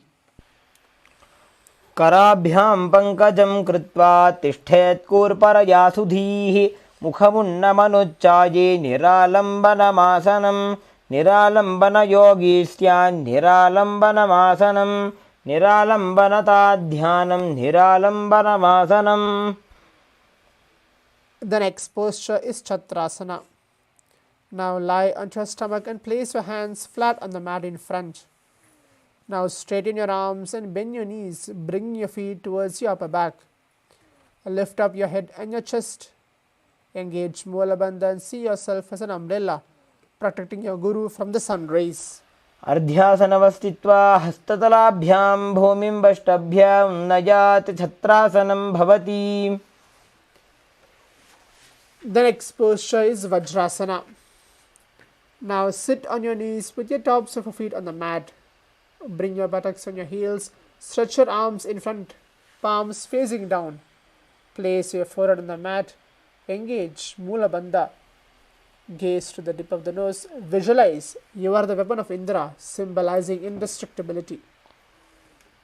इदानीं गर्भिणीनां योगाभ्यासो यथा लघु सुखप्रसवलाभाय प्रोच्यते प्राक्तने पथि दण्डपद्मभरद्वाज वीरवज्रसमानितो आसनानि सदा कुर्यात् सुदीर्घैरे च पूरकैः. The next posture is Meshasana. Now push your body up into Gajasana on your hands and your feet with your hips raised. Start alternating striking the ground with your hands. Engage Mula Bandha and experience yourself as powerful as a ram in this posture. गजासनसंस्थितो एकैकं बाहुं भूमौ ताडयेत् मेषासनं भवति. The next posture is Ajasana. From Gajasana, lift your legs onto the air, slowly bring the forehead to the ground. Engage Mula Bandha as you visualize yourself as an unborn existing for all eternity. While you're performing this asana, perform it to the best of your ability. गजासनसंस्थितो पादद्वयमन्तराळे कृत्य मस्तकेन भूमिं स्पृशेत्. The next posture is Dhanantarasana. Now sit on your heels with your legs together. Interlace your fingers around your toes. Pull your feet towards your perineum, then place your hands on top of your respective knees. Keep your spine straight. Gaze to the tip of the nose. We're going to perform the Ujjayi Pranayama, gently restricting the navel cavity and inhale through the nose, making an ocean-like sound internally. And then hold your breath and then exhale. Visualize Swamiji entering a space as you perform this asana. पूरब विधि परिहाता की काकसीस्यो फना शरा मोड़ी पगा की अंगुली अग्रिमेढ़ लगावे. The next posture is Angamottanam. Now interlace your fingers in front and then behind you. Stretch your arms forward to the sides and then backwards. Start to give massage to various different joints and muscles to your whole body. Engage and visualize Swamiji entering a space. हस्तयोः अङ्गुलीर्बद्ध्वा हस्तयोर्मध्यात् सर्वमङ्गं निष्कासयित्वा तिष्ठेत् अङ्गमोत्तनं भवति. The next posture is Garudasana 4. Now sit on your heels in Vajrasana position. Keep your feet turned out to the sides and knees resting on the ground. Keep your spine straight and place your hands on top of your respective knees. Continue to perform the Ujjayi Pranayama. Visualize yourself as Lord Garuda, flying Lord Vishnu and Lakshmi on your back. जङ्घूरुभं पीड्य स्थिरकायो द्विजानुना जानु करिकरद्वन्द्व गरुडासनमुच्यते. The next posture is Ananda Mandirasana. Now sit with your legs folded back, toes pointed backwards. Keep your knees wide.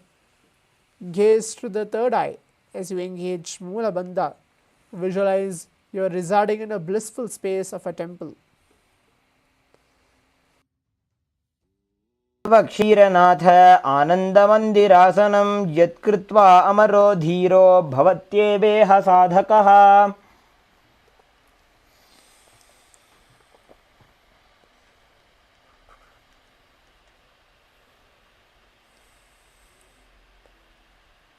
The next posture is Mandukasana 2. Now sit with your knees wide, feet overlapping on your ankles. Keep your hands under the knees, gaze to the tip of the nose. Now perform the Khechari Mudra, pressing the tongue up against the roof of the mouth. Engage Dhyana Bandha and Mula Bandha. Visualize yourself as a frog as we internally chant the japa Om Nithyananda Paramashivoham. पृष्ठं सम्पीड्य गुल्भाभ्यां जान्वङ्गे सवलयाकृतिः हस्तोपादतले क्षिप्तो मण्डूकं पाददोषहृत्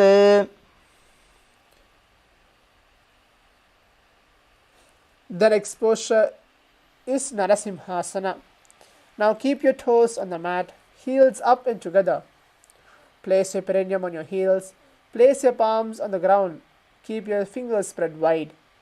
Keep your thumbs touching and base of your hand touching the toes. Gaze to the tip of the nose and start to stick out your tongue and exhale forcefully. Visualize Narasimha, one of the 10 avatars of Vishnu. दो फणा पाणी होय वैसे AD mail रघुदानी वैसे समशरीरनी काठ हरावे NASA अग्र दृष्टि को ल्यावे.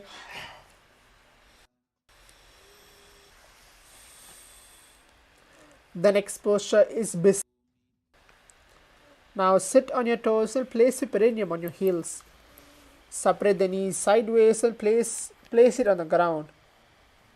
Now we're going to perform the Bisraga Pranayama. Now place your right hand making a hollow of your palms and place it on your mouth. Keep your thumbs under your teeth, close your lips. Gaze to the tip of the nose. Now inhale and exhale slowly as you visualize yourself as a Devi presiding over any and minuscule fears you have. Internally chanting the japa Om Nithyananda Paramashivoham. दो उपगा की AD Joji गोड़ा फनो वान अपनी होई.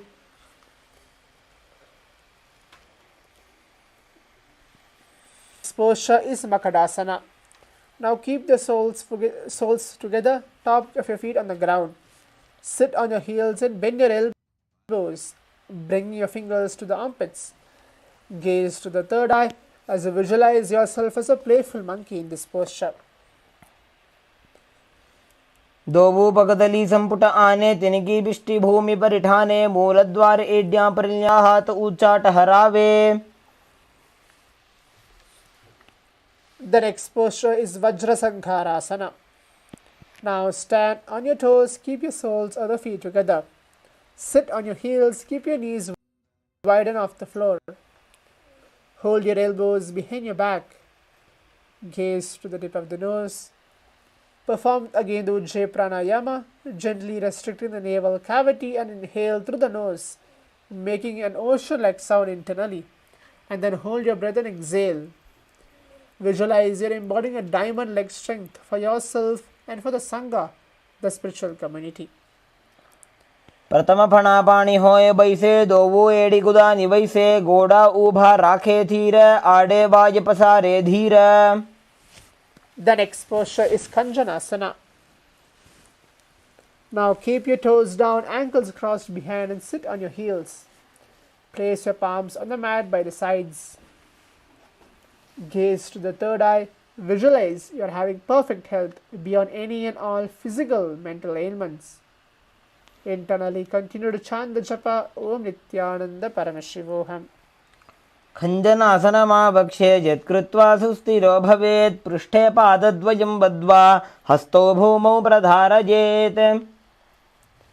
The next posture is Kurmasana. With your toes flat, cross your feet and place your perineum on back of your heels. Keep your knees wide on the floor. Rest your hands on your knees.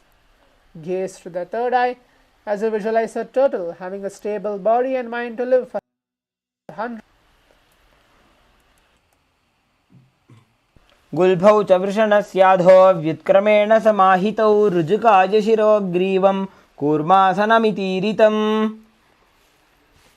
The next posture is Yogasana. With your toes flat, cross your feet and place in your perineum and back of your heels. Gaze to the tip of the nose as you visualize Swamiji entering a space. गुदं नियम्य गुल्फाभ्यां व्युत्क्रमेण समाहितः योगासनं भवेदेतदिति योगविदो विदुः. The next posture is Vijogasana. Now stand on your knees and cross your ankles behind. Keep your feet near opposite knees. Hold your calves with your fingers inside and thumbs outside. Gaze to the third eye. Engage Mula Bandha. Remember to continue to perform the Ujjayi Pranayama as we visualize we are in the space of eternal oneness Advaita with our Guru, Swamiji. घोड़ा वाम उभो होई घोड़ा आड़ा राखे दो जी दछी पाकड़ी पानी रहावे फनो वाम घोड़ा ढिगिल्यावे. The next posture is Ustrasana 2. In the kneeling position, bend backward and hold your ankles with your hands. Keep your arms straight, push your hip forward and tilt your head back. Engage Mula Bandha as you visualize yourself as a camel. मेरुदंड ग्रंथिदाढ्य संबिबान कपोतो ओष्ट्रासनाभ्यास कुर्यान्वितहिताशनः. The next posture is Jhatyasana. Now with your heels together and hands on your soles of the feet, slowly lean back. Bring your elbows down to the mat. Place back your weight on the mat. Engage Mula Bandha. Continue to perform the Ujjayi Pranayama. Gaze to the tip of the nose. Experience yourself as a lotus blooming in this posture. दोबो एडी संपुट करे सोले मूल द्वारि धरे फणा पानी उकड़ होए ऐसे बदे जो ऐसे.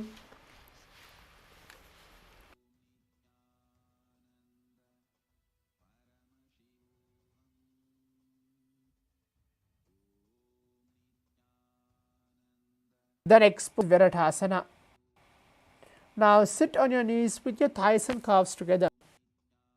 Slowly lean back and touch your back to the ground and then rise up. You can use the support of your hands if needed. Do this again as you visualize the healing and liberation of all causal and subtle forms of your body happening. Engage Mula Bandha and internally chant the japa Om Nithyananda Paramashivoham. जंगा पृष्ठिभूमो निधाय जंगोदरजोः ऊरुनि संस्थाप्य पृष्ठिवंशं वारं वारं स्पृशेत् विराटासनं भवति. The next posture is Kapotasana. From Viratasana, right here, bring your forearms on the mat and then hold your back of your heels. Bring your head in between the feet. Visualize yourself as a beautiful dove as you perform this asana. मेरुदंड ग्रंथिदाढ्य संबिबाद इषुप्पुमान् कपोतो ओष्ट्रासनाभ्यास कुर्यान्वितहिताशनः. The next posture is Varasana. Now stand upright on your knees with your toes tucked. Hold your arms with your opposite hands. Gaze to the tip of the nose. Engage Mula Bandha. Remember, this is the boon fulfilling posture. You can receive any boon you want from Paramashiva. Visualize Paramashiva on your inner space as we internally chant the japa Om Nithyananda Paramashivoham. जानुनि भूमौ संस्थाप्य हस्ताभ्यां बाहु परस्परं धृत्वा सरलं तिष्ठेत् वारासनं भवति. The next posture is Varahasana 2. Now keep your knees together and toes tucked. Bring your elbows to the mat. Rest your hand on your hands. Engage Mula Bandha. Visualize yourself as a boar, one of the 10 incarnations of Mahavishnu in this posture.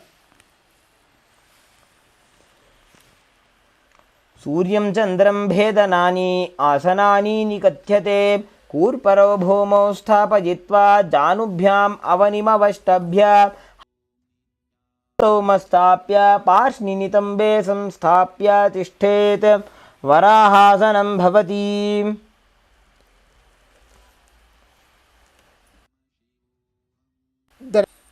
Now kneel down and place your elbows on the mat, shoulder width apart. Place your forehead on the mat. You can use it supported with your holding with your hands. Walk your knees forward and lift your hips up and then raise your legs up. Be straight and be stable in this posture as you visualize yourself as a lobbed tree. अधोमुण्डासनं वक्षे सर्वेषां प्राणिनां सुखम् ऊर्ध्वमार्गे पदे दत्वा धारयेन्मारुतं सिद्धिः.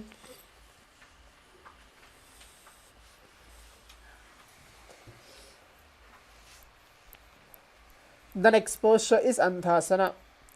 Now kneel down and keep your head in between your knees. Elbows adjacent to your knees, hands holding your head. Now perform Sahaja Pranayama as we inhale deeply. Hold your breath comfortably, then exhale as you visualize Swamiji enter inner space. प्रथम पगतली समट हरावे core माहिली उभे मिलावे फना पानी उकड़ कर बैसे दो वो एड़ी गुदानी वैसे. The next posture is Viparita Shalabhasana. You can use the weights to intensify the practice of this posture. Now lie on your belly, keep your arms extend straight out. Lift your thighs, arms and chest off the ground. Engage Mula Bandha as you visualize yourself as a locust as you perform this asana.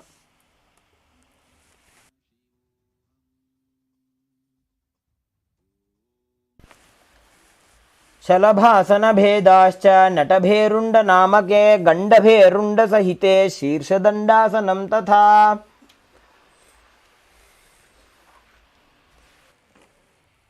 The next posture is Kapalasana.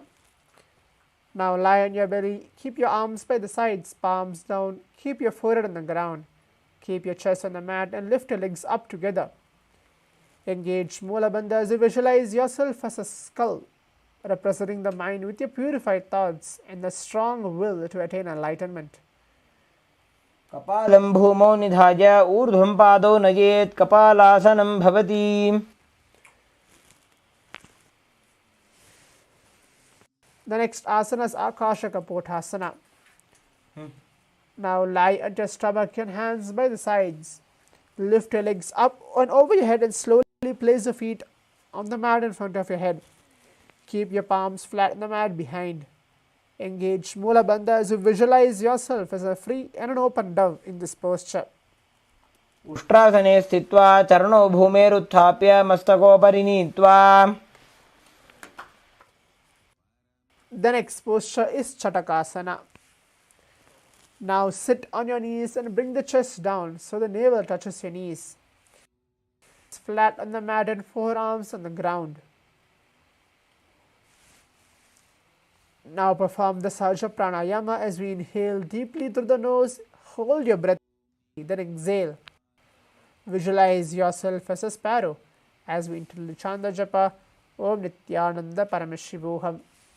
कूर्परपर्यन्तौ हस्तौ धरामवष्टभ्य जानुनी नाभौ संकुञ्च तिष्ठेत चटकासनं भवति.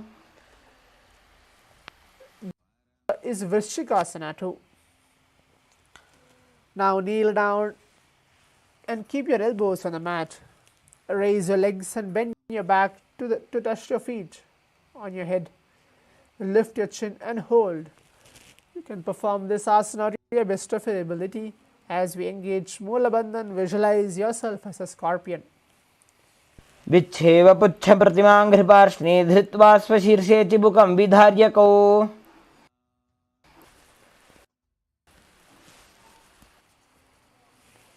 The next posture is Vrishasana. Now place the your heel. Keep your left foot outside of your hip, ankle to the side.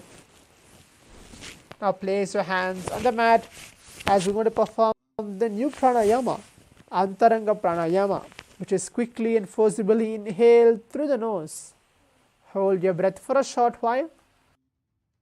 Slowly release through the nostrils. Engage Mula Bandha as a visual as a bull. याम्ये गुल्फे पादमूले वामभागे पदेतरं विपरीतं स्पृशेत् भूमिं वृषासनमिदं भवेत्. The next posture is Lolasana. From a kneeling position, place your hands on the mat in front of you. Lift the knees off the ground and cross the toes of your left foot over to right. Get your balance above the mat as you continue to perform the Antaranga Pranayama. Visualize Swamiji enter inner space. लोलासनं सदा कुर्यात् वायुलोलापघातनात् स्थिरवायुप्रसादेन स्थिरचेता भवेद्धृतम्. The next asana is Vrishasana. Now place the perineum down on your left heel. Keep your left foot outside of your hip, ankle to the sides. Place your hands on the mat resembling a bull. Again, Antaranga Pranayama, which is quickly and forcibly inhale through the nose. Hold your breath for a short while, then exhale. Release. Visualize you are a bull as you perform this asana. याम्य गुल्भे पादमूले वामभागे पदेतरं विपरीतं स्पृशेत् भूमिं वृषासनमिदं भवेत्. The next posture is Balagunasana. Now place your legs on the ground and sit on your heel of your left foot. Place your right foot flat on the ground with your knee raised towards your chest. And palms is placed on your respective knees. Maintain an upright position. Continue to perform the Antaranga Pranayama. Engage Mula Bandha as you visualize Balaguna high, one of the 84 siddhas in your inner space. आसन को गुण जल. The next posture is Grihasana. Now squat with your feet flat on the mat. Bring your elbows under your thighs and wrap your hands around your shins. Hold onto your ankles from the outside.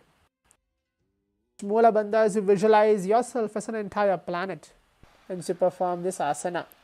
पादतले भूमौ संस्थाप्य जानुमध्ये कूर्परौ स्थाप्य हस्तावेशो धृत्वा. The next posture is again Balagunasana. Now place on and sit on your heel of your right foot. Place your left foot flat on the ground with your knee raised towards your chest. Keep your palms on your respective knees and maintain an upright position. Continue to perform the Antaranga Pranayama, which is quickly and forcibly inhale through the nose and then hold it. Then slowly release through the nostrils as you visualize Balaguna high, one of the 84 siddhas in your inner space. आसन को गुण जल विकार जायी. The next posture is Utkatasana. Now squat on your toes with your heels up and knees off the mat. Place your perineum on your heels and hands on your respective knees. Keep your spine straight. You can use the weights to intensify the practice of this asana. Engage Mula Bandha as you visualize Swamiji in your inner space. युजास्पिजोस्ति यत ऊर्वजानो यत्रासने पादतलद्वयोपरि. The next posture is Vajrasankharasana 2. Now sit on your toes with your perineum on your heels and soles together. Keep your knees wide and off the ground. Now hold onto your opposite elbows behind your back. Engage Mula Bandha as you visualize Swamiji enter inner space. प्रथम प्रणापाणी होए जैसे दो वो एड़ी गुदानी वैसे. The next posture is Anilasana. Now squat or sit with your feet hip width apart. Now keep your hands under your soles of your feet from the inside, palms down, arms straight, elbows at the navel. Gaze to the tip of the nose. Continue to perform the Antaranga Pranayama. Visualize. Now place back of your hands on the mat with your fingers facing towards your body. Step your feet. पादुकासनं भवति. In Mula Bandhan, visualize yourself as a rooster. हस्ततले भूमौ कृत्वा पाद. Forwards into the handstand position. Start to move around on two hands, dance Kunjarasana. Now separate your feet and place one palm down. कुञ्जरासनम् उत्तमम्. Now put your respective ankles, lift the feet off the ground. Put your respective ankles, lift the feet off the ground. Now sit with the heels of the print. द्वयोस्तु पादयोः पाणिं लात्वा. Lift the entire body off the ground and keep the chin up. Left toe with your left hand, index and middle fingers. Lean prana. Then the left leg. पादपीठं वज्रासनं तत्. Out holding the foot with your left hand over top of your right shoulder. Bring your left arm. Mula Bandhan, gaze through the third eye. Now place your right foot at the root of your left.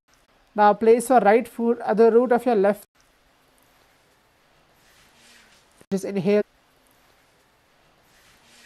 Through the nose and then hold your breath. Posture is Crown Chasana. कोणं च सुप्ताङ्गुष्ठप्रसारणे. Towards the knee. Perform प्रसारणे.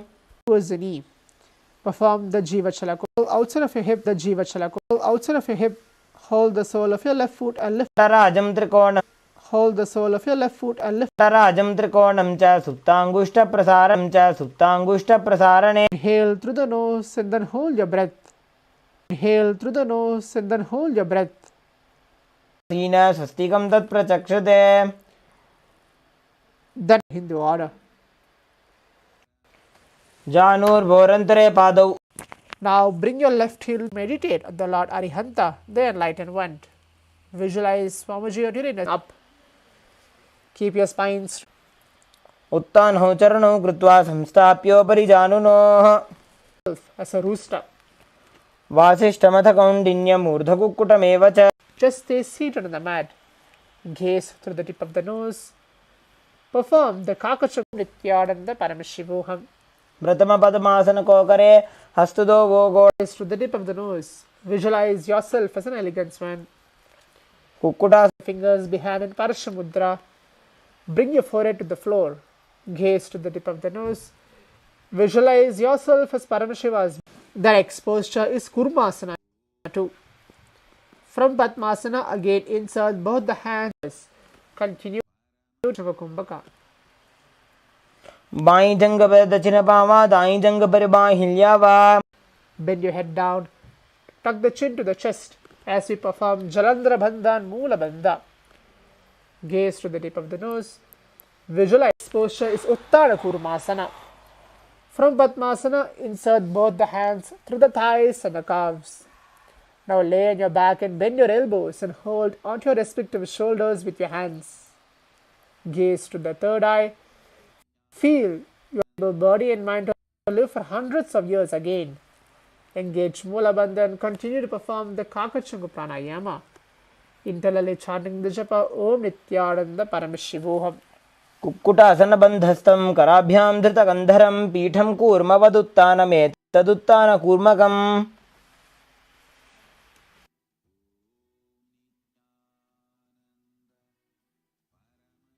The next posture is Pangu Kukkutasana. From Padmasana, again place both the hands through the gap of the thighs and the calves. Now place one hand flat on the mat and hold its wrist with the other hand. Lift the body up and hold as you visualize yourself as a rooster. Kukkutasana Vestitva Ekena Hastena Anyasa Paribandham Dhritva Hastatalena Bhumim Vishtambha. The next posture is again Pangu Kukkutasana. Now perform Pangu Kukkutasana on the other side as you visualize yourself as a rooster. Kukkutasana Vestitva Ekena Hastena Anyasya Manibandham Dhritva Hastatalena Bhumim Vishtambha. The next posture is Grudhasana. From Padmasana, place your elbows on the toes and interlace your fingers. Rest the chin on the knuckles. Press the thumb on the throat in Parshamudra. Engage Moola Bandha. Continue to perform the Kakachanga Pranayama, which is curling the tongue inside the mouth. Create a small gap as you hold your breath after this inhalation. Visualize you have gone all beyond all greeds and covetous in this posture. Internally chanting the japa Om Nithyananda Paramashivoham. Janur Borantare Padau Uttano Vyakta Samstitau Gulbhau Chachadya Hastabhyam Uttanabhyam Prayatnataha. The next posture is Padmasana 3. From Padmasana, hold one hand over the other. Palms facing upwards, keep your spine straight. Gaze to the tip of the nose. Engage all three bandhas, Mahamudra Bandha, Moola Bandha, Uddiyana Bandha and Jalandhara Bandha. Visualize Swamiji during a space as we internally chant the japa Om Nithyananda Paramashivoham. Uttano Charno Vidhaja Vidhivat Shakti Stito Yogirat. The next posture is Padmasana 4. From Padmasana, place your palms on top of your knees. Keep your spine straight. Gaze to the tip of the nose. Engage Moola Bandha. So visualize Paramashiva entering a space.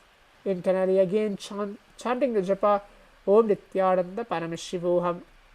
एतत् पद्मासनं कुर्यात् प्राणवायुप्रसिद्धये शुभासनं सदा ध्यायेत् पूरयित्वा पुनः पुनः. The next posture is Karmukasana 3. From Karmukasana 2. From Padmasana, hook your right hand, index and middle fingers in Prana Mudra around your right toes. Now lift your elbow as if you're pulling a bow back and move your big toe around. Place your left hand on your respective knee and keep it straight. Repeat this on the other side. Engage Mula Bandha as you visualize yourself as Paramashiva's bow in this posture. अथान्यासनमापक्षे योगपूरकरक्षणात्. The next posture is Karmukasana 3. From Padmasana posture, cross your arms behind your back and hold onto your big toes in Prana Mudra. Now inhale through your tongue straight in like an arrow. Engage all three bandhas as you perform Mahamudra Bandha. Gaze to the tip of the nose. Continue to perform the Kakachunga Pranayama as you visualize yourself as Paramashiva's bow. कार्मुकासनमाक्षित्य उदरे पूरयेत् सुखम्. The next posture is Dridhasana. Now maintain Karmukasana 3. Lift the chest up. Gaze through the third eye. Engage Mula Bandha as you visualize that you are action of Paramashiva's third eye. Anything which you come across, you destroy. Internally chanting the japa, Om Nithyananda Paramashivoham. ऊरुभ्यामुपरि स्थाप्य पादयुग्मं प्रयत्नतः. The next posture is Nagrasana. From Karmukasana 3, keep your arms behind your back, holding your opposite big toes. Lay down onto your elbows, thighs and your back. Gaze to the tip of the nose. Inhale deeply through the nose and hold your breath as comfortable as possible, and then exhale as you visualize yourself as a snake in this posture. प्रथम पद्मासनकोठाने द्वौ हातपाछाने आने. The next posture is Kandukasana. Now lie on your back and bend your knees and keep your feet off the ground. Embrace your knees to the chest, head touching your knees. Engage Mula Bandha. Now squeeze. Visualize your whole body into the position of a ball. वेत्रासने स्थित्वा हस्तपादान् निष्कुष्य ऊर्ध्वं नयेत्. The next posture is Urdhva Bhavanasana. Now lay on your back, keep your knees raised together. Keep your feet flat on the ground, hands interlocked under your head. Gaze to the tip of the nose. As you engage Mula Bandha, visualize Swamiji entering a space. प्रथमे सूधो सैनकरावे गोडा उभा राशि मिलावे. The next posture is Marakata Pithasana. Now lie on your back and bend your knees and keep your feet flat on the mat. Now place an upturned palms under your heels and lift your hips up. We're going to perform the Murcha Pranayama, which is inhale deeply through the nose and then lock your chin to the chest as you perform Jalandhara Bandha. And then hold your breath and then slowly exhale through the nose, maintaining the same throat lock. Now visualize you are as powerful as an alpha ape as we internally chant the japa Om Nithyananda Paramashivoham. उत्तानशयनं पादतले उत्तानहस्तयोः स्थापयेत्. The next posture is Uttana Shikipithasana. Now lie supine and raise your hips. Support your hips with your hands placed at the waist. Elbows bearing the weight of your body. Make sure your chin is pressed against the throat as you perform Jalandhara Bandha and Mula Bandha. Gaze to the tip of the nose. Breathe in the Murcha Pranayama as you visualize Swamiji entering a space. जङ्घोरुबलहीनश्चेत् उत्तानशिखिपीठकम्. The next posture is Narakasana. Now lie supine and raise the hips and legs up. You can bring your hands to lower back for support if needed. Keep your elbows and hands extended in the mat below, helping the balance of your body as your legs are raised up. Engage Jalandhara Bandha and Mula Bandha. Continue to perform Murcha Pranayama as you visualize you are blissful peacefully traveling through the hill landscape. ग्रीवाकण्ठेन भूमिं विष्टम्भ पादाग्रद्वयमूर्धमुत्रयेत्. The next posture is Tiryana, the previous posture. It's to lower back, right vertical posture, lower and angle them, keeping core engaged. Engage Jalandhara Bandha and Moola Bandha. Visualize you are a boat crossing the ocean of samsara. नौकावत् स्थित्वात् ऊर्ध्वं पादाग्रद्वयं नयेत्. The next posture is Dvajasana. Now keep the upper back on the mat with your raised legs up in a vertical posture. Now keep your elbows, shoulder and hands remain on the mat below. Keep the legs in a vertical posture and hold. Now visualize you are the KAILASA flag, respected across all nations. तिर्यन्नौकावत् ग्रीवापृष्ठगोर्परैः भूमिं वष्टभ्य.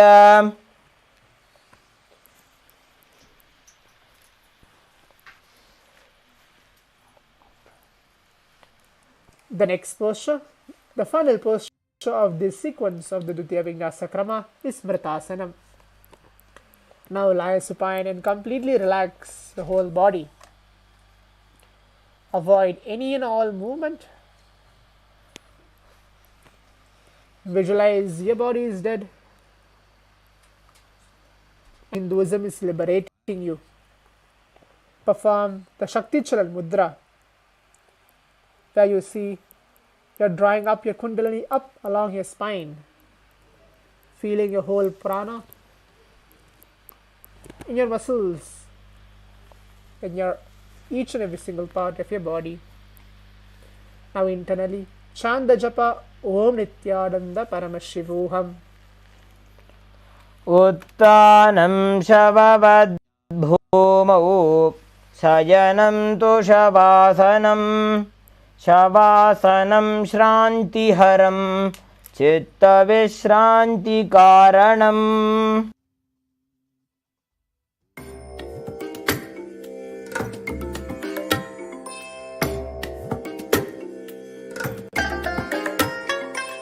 I bless you all. Let you all open all your three eyes and manifest the powers of Mahasudashiva. Om Nithyananda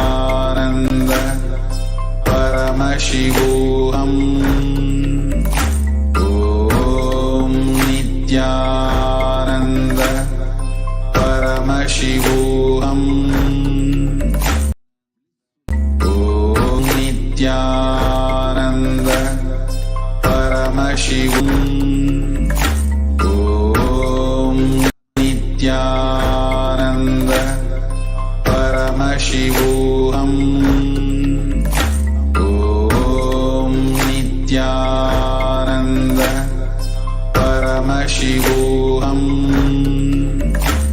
Om Nithyananda Paramashivoham. Nithyananda Paramashivoham.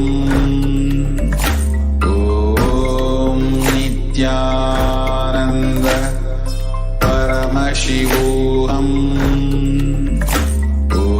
Om Nithyananda Paramashivoham. Om Nithyananda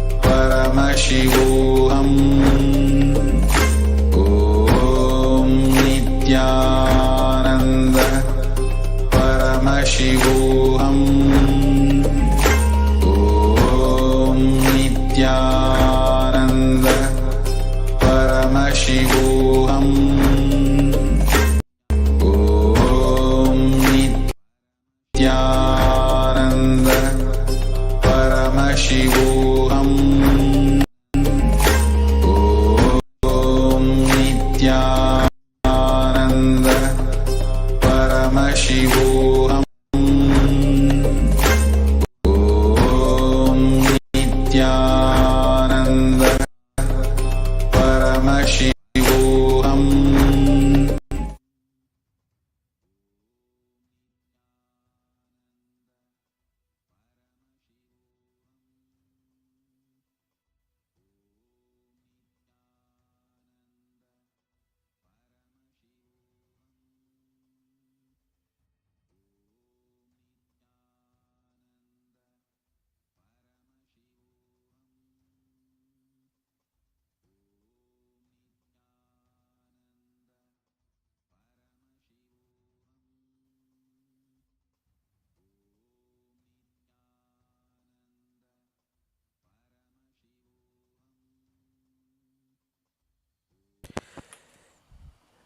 Now, slowly return back to your body. Start to move your toes, your fingers, your whole body. Feel that whole prana, the life energy entering into you.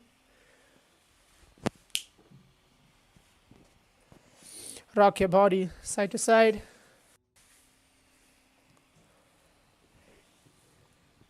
As you come back to the comfortable seated position onto our yoga mats. Yes, congratulations that we have completed the full 308 asana sequence directly blessed and guided by the Supreme Pontiff of Hinduism. Now, after this intense 3-hour practice of the yoga, we'll be having the power manifestation session, manifesting the power of third eye right after this yoga session. So make sure all the participants who are watching us live and across different Zoom rooms are joining us for this power manifestation sessions, seating, making sure our space is ready to receive Swamiji today. Let us all sit. Visualize Swamiji in our inner space, keeping our hands in Namaskara Mudra onto our heart center, as we're going to finish this session with the Purna Mantra. Om Purnamadah Purnamidam Purnat Purnamudachyate Purnasya Purnamadaya Purnamevavashishyate. Om Shanti Shanti Shanti. Hari Om Tat Sat. Sarvam Bhagavat Sri Nithyananda Paramashiva Padukarpanamastu. Om Nithyanandam. Thank you.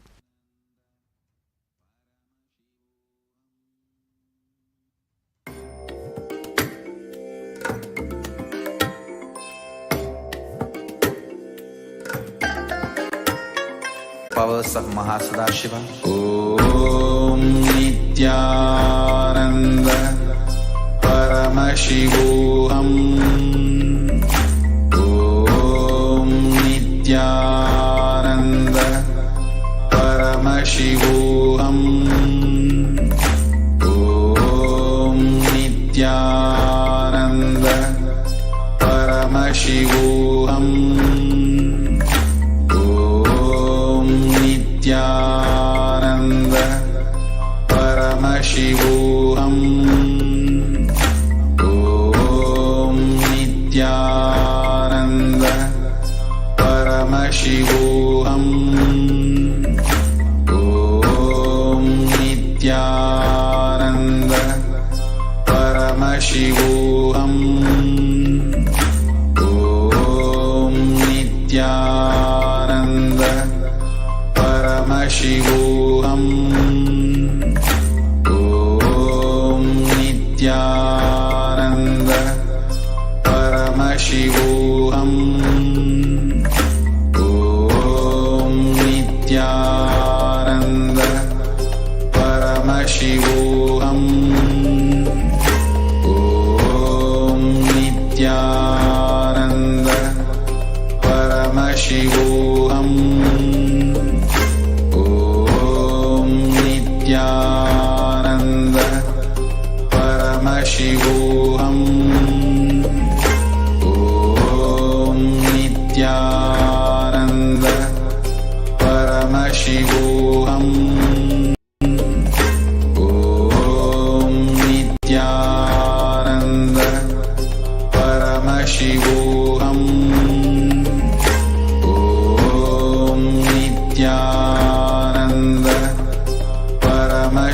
Paramashivoham.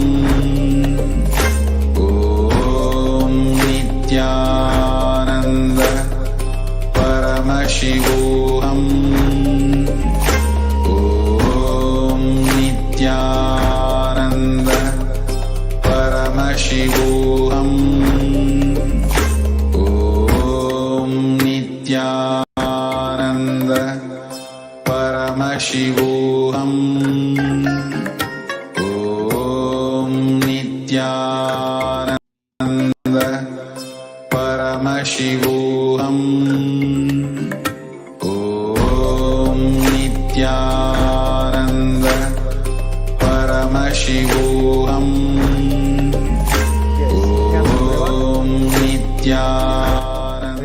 participants to quickly settle down. We'll be now entering into the power manifestation segment.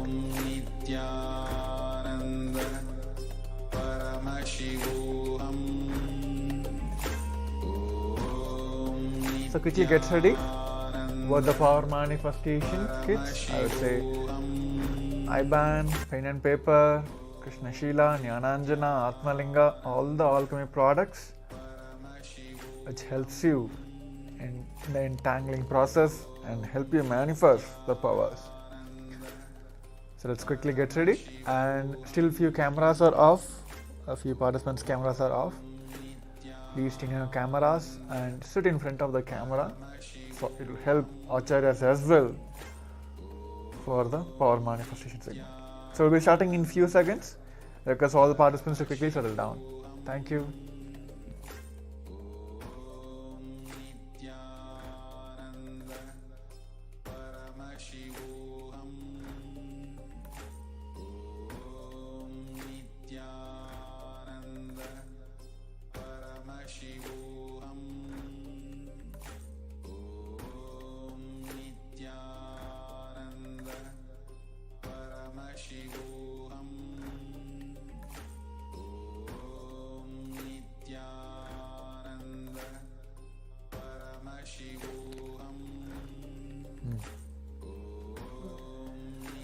Nithyanandam Paramashugadam Kevalam Jnanamurtim Dvandvadidam Gagana Sadrisham Tattvamashadilaksham Egam Nityam Vimalamachalam Sarvadi Shakshibhudam Bhavadidam Triguna Ragidam Sadguram Tam Namami.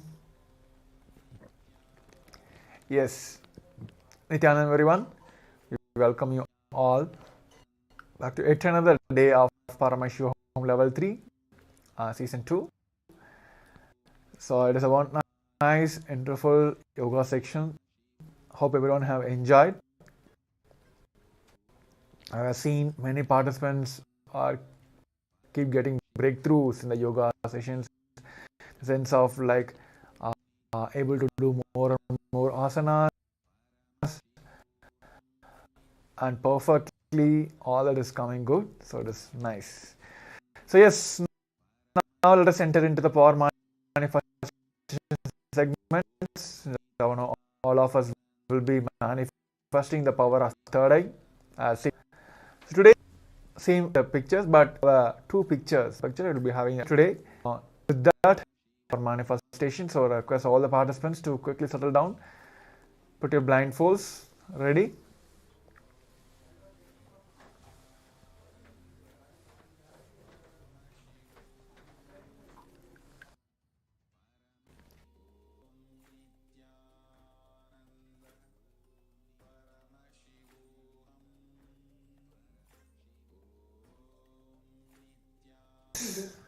Now, let us sit straight. I will be projecting the images for you. Let us sit straight, head, neck, spine in a straight line. Make sure your blindfolds are proper. Intensely visualize Swamiji himself is sitting on your third eye, manifesting as Paramashiva. With that strong visualization, let us drop all the incompletions, everything, surrender everything to him. Let him manifest through you and manifest this power. So with that complete surrendered space, let us chant the Mahavakya, Om Nithyananda Paramashivoham intensely. Om Nithyananda Paramashivoham. Om Nithyananda Paramashivoham. Om Nithyananda Paramashivoham. Om Nithyananda Paramashivoham. Om Nithyananda Paramashivoham.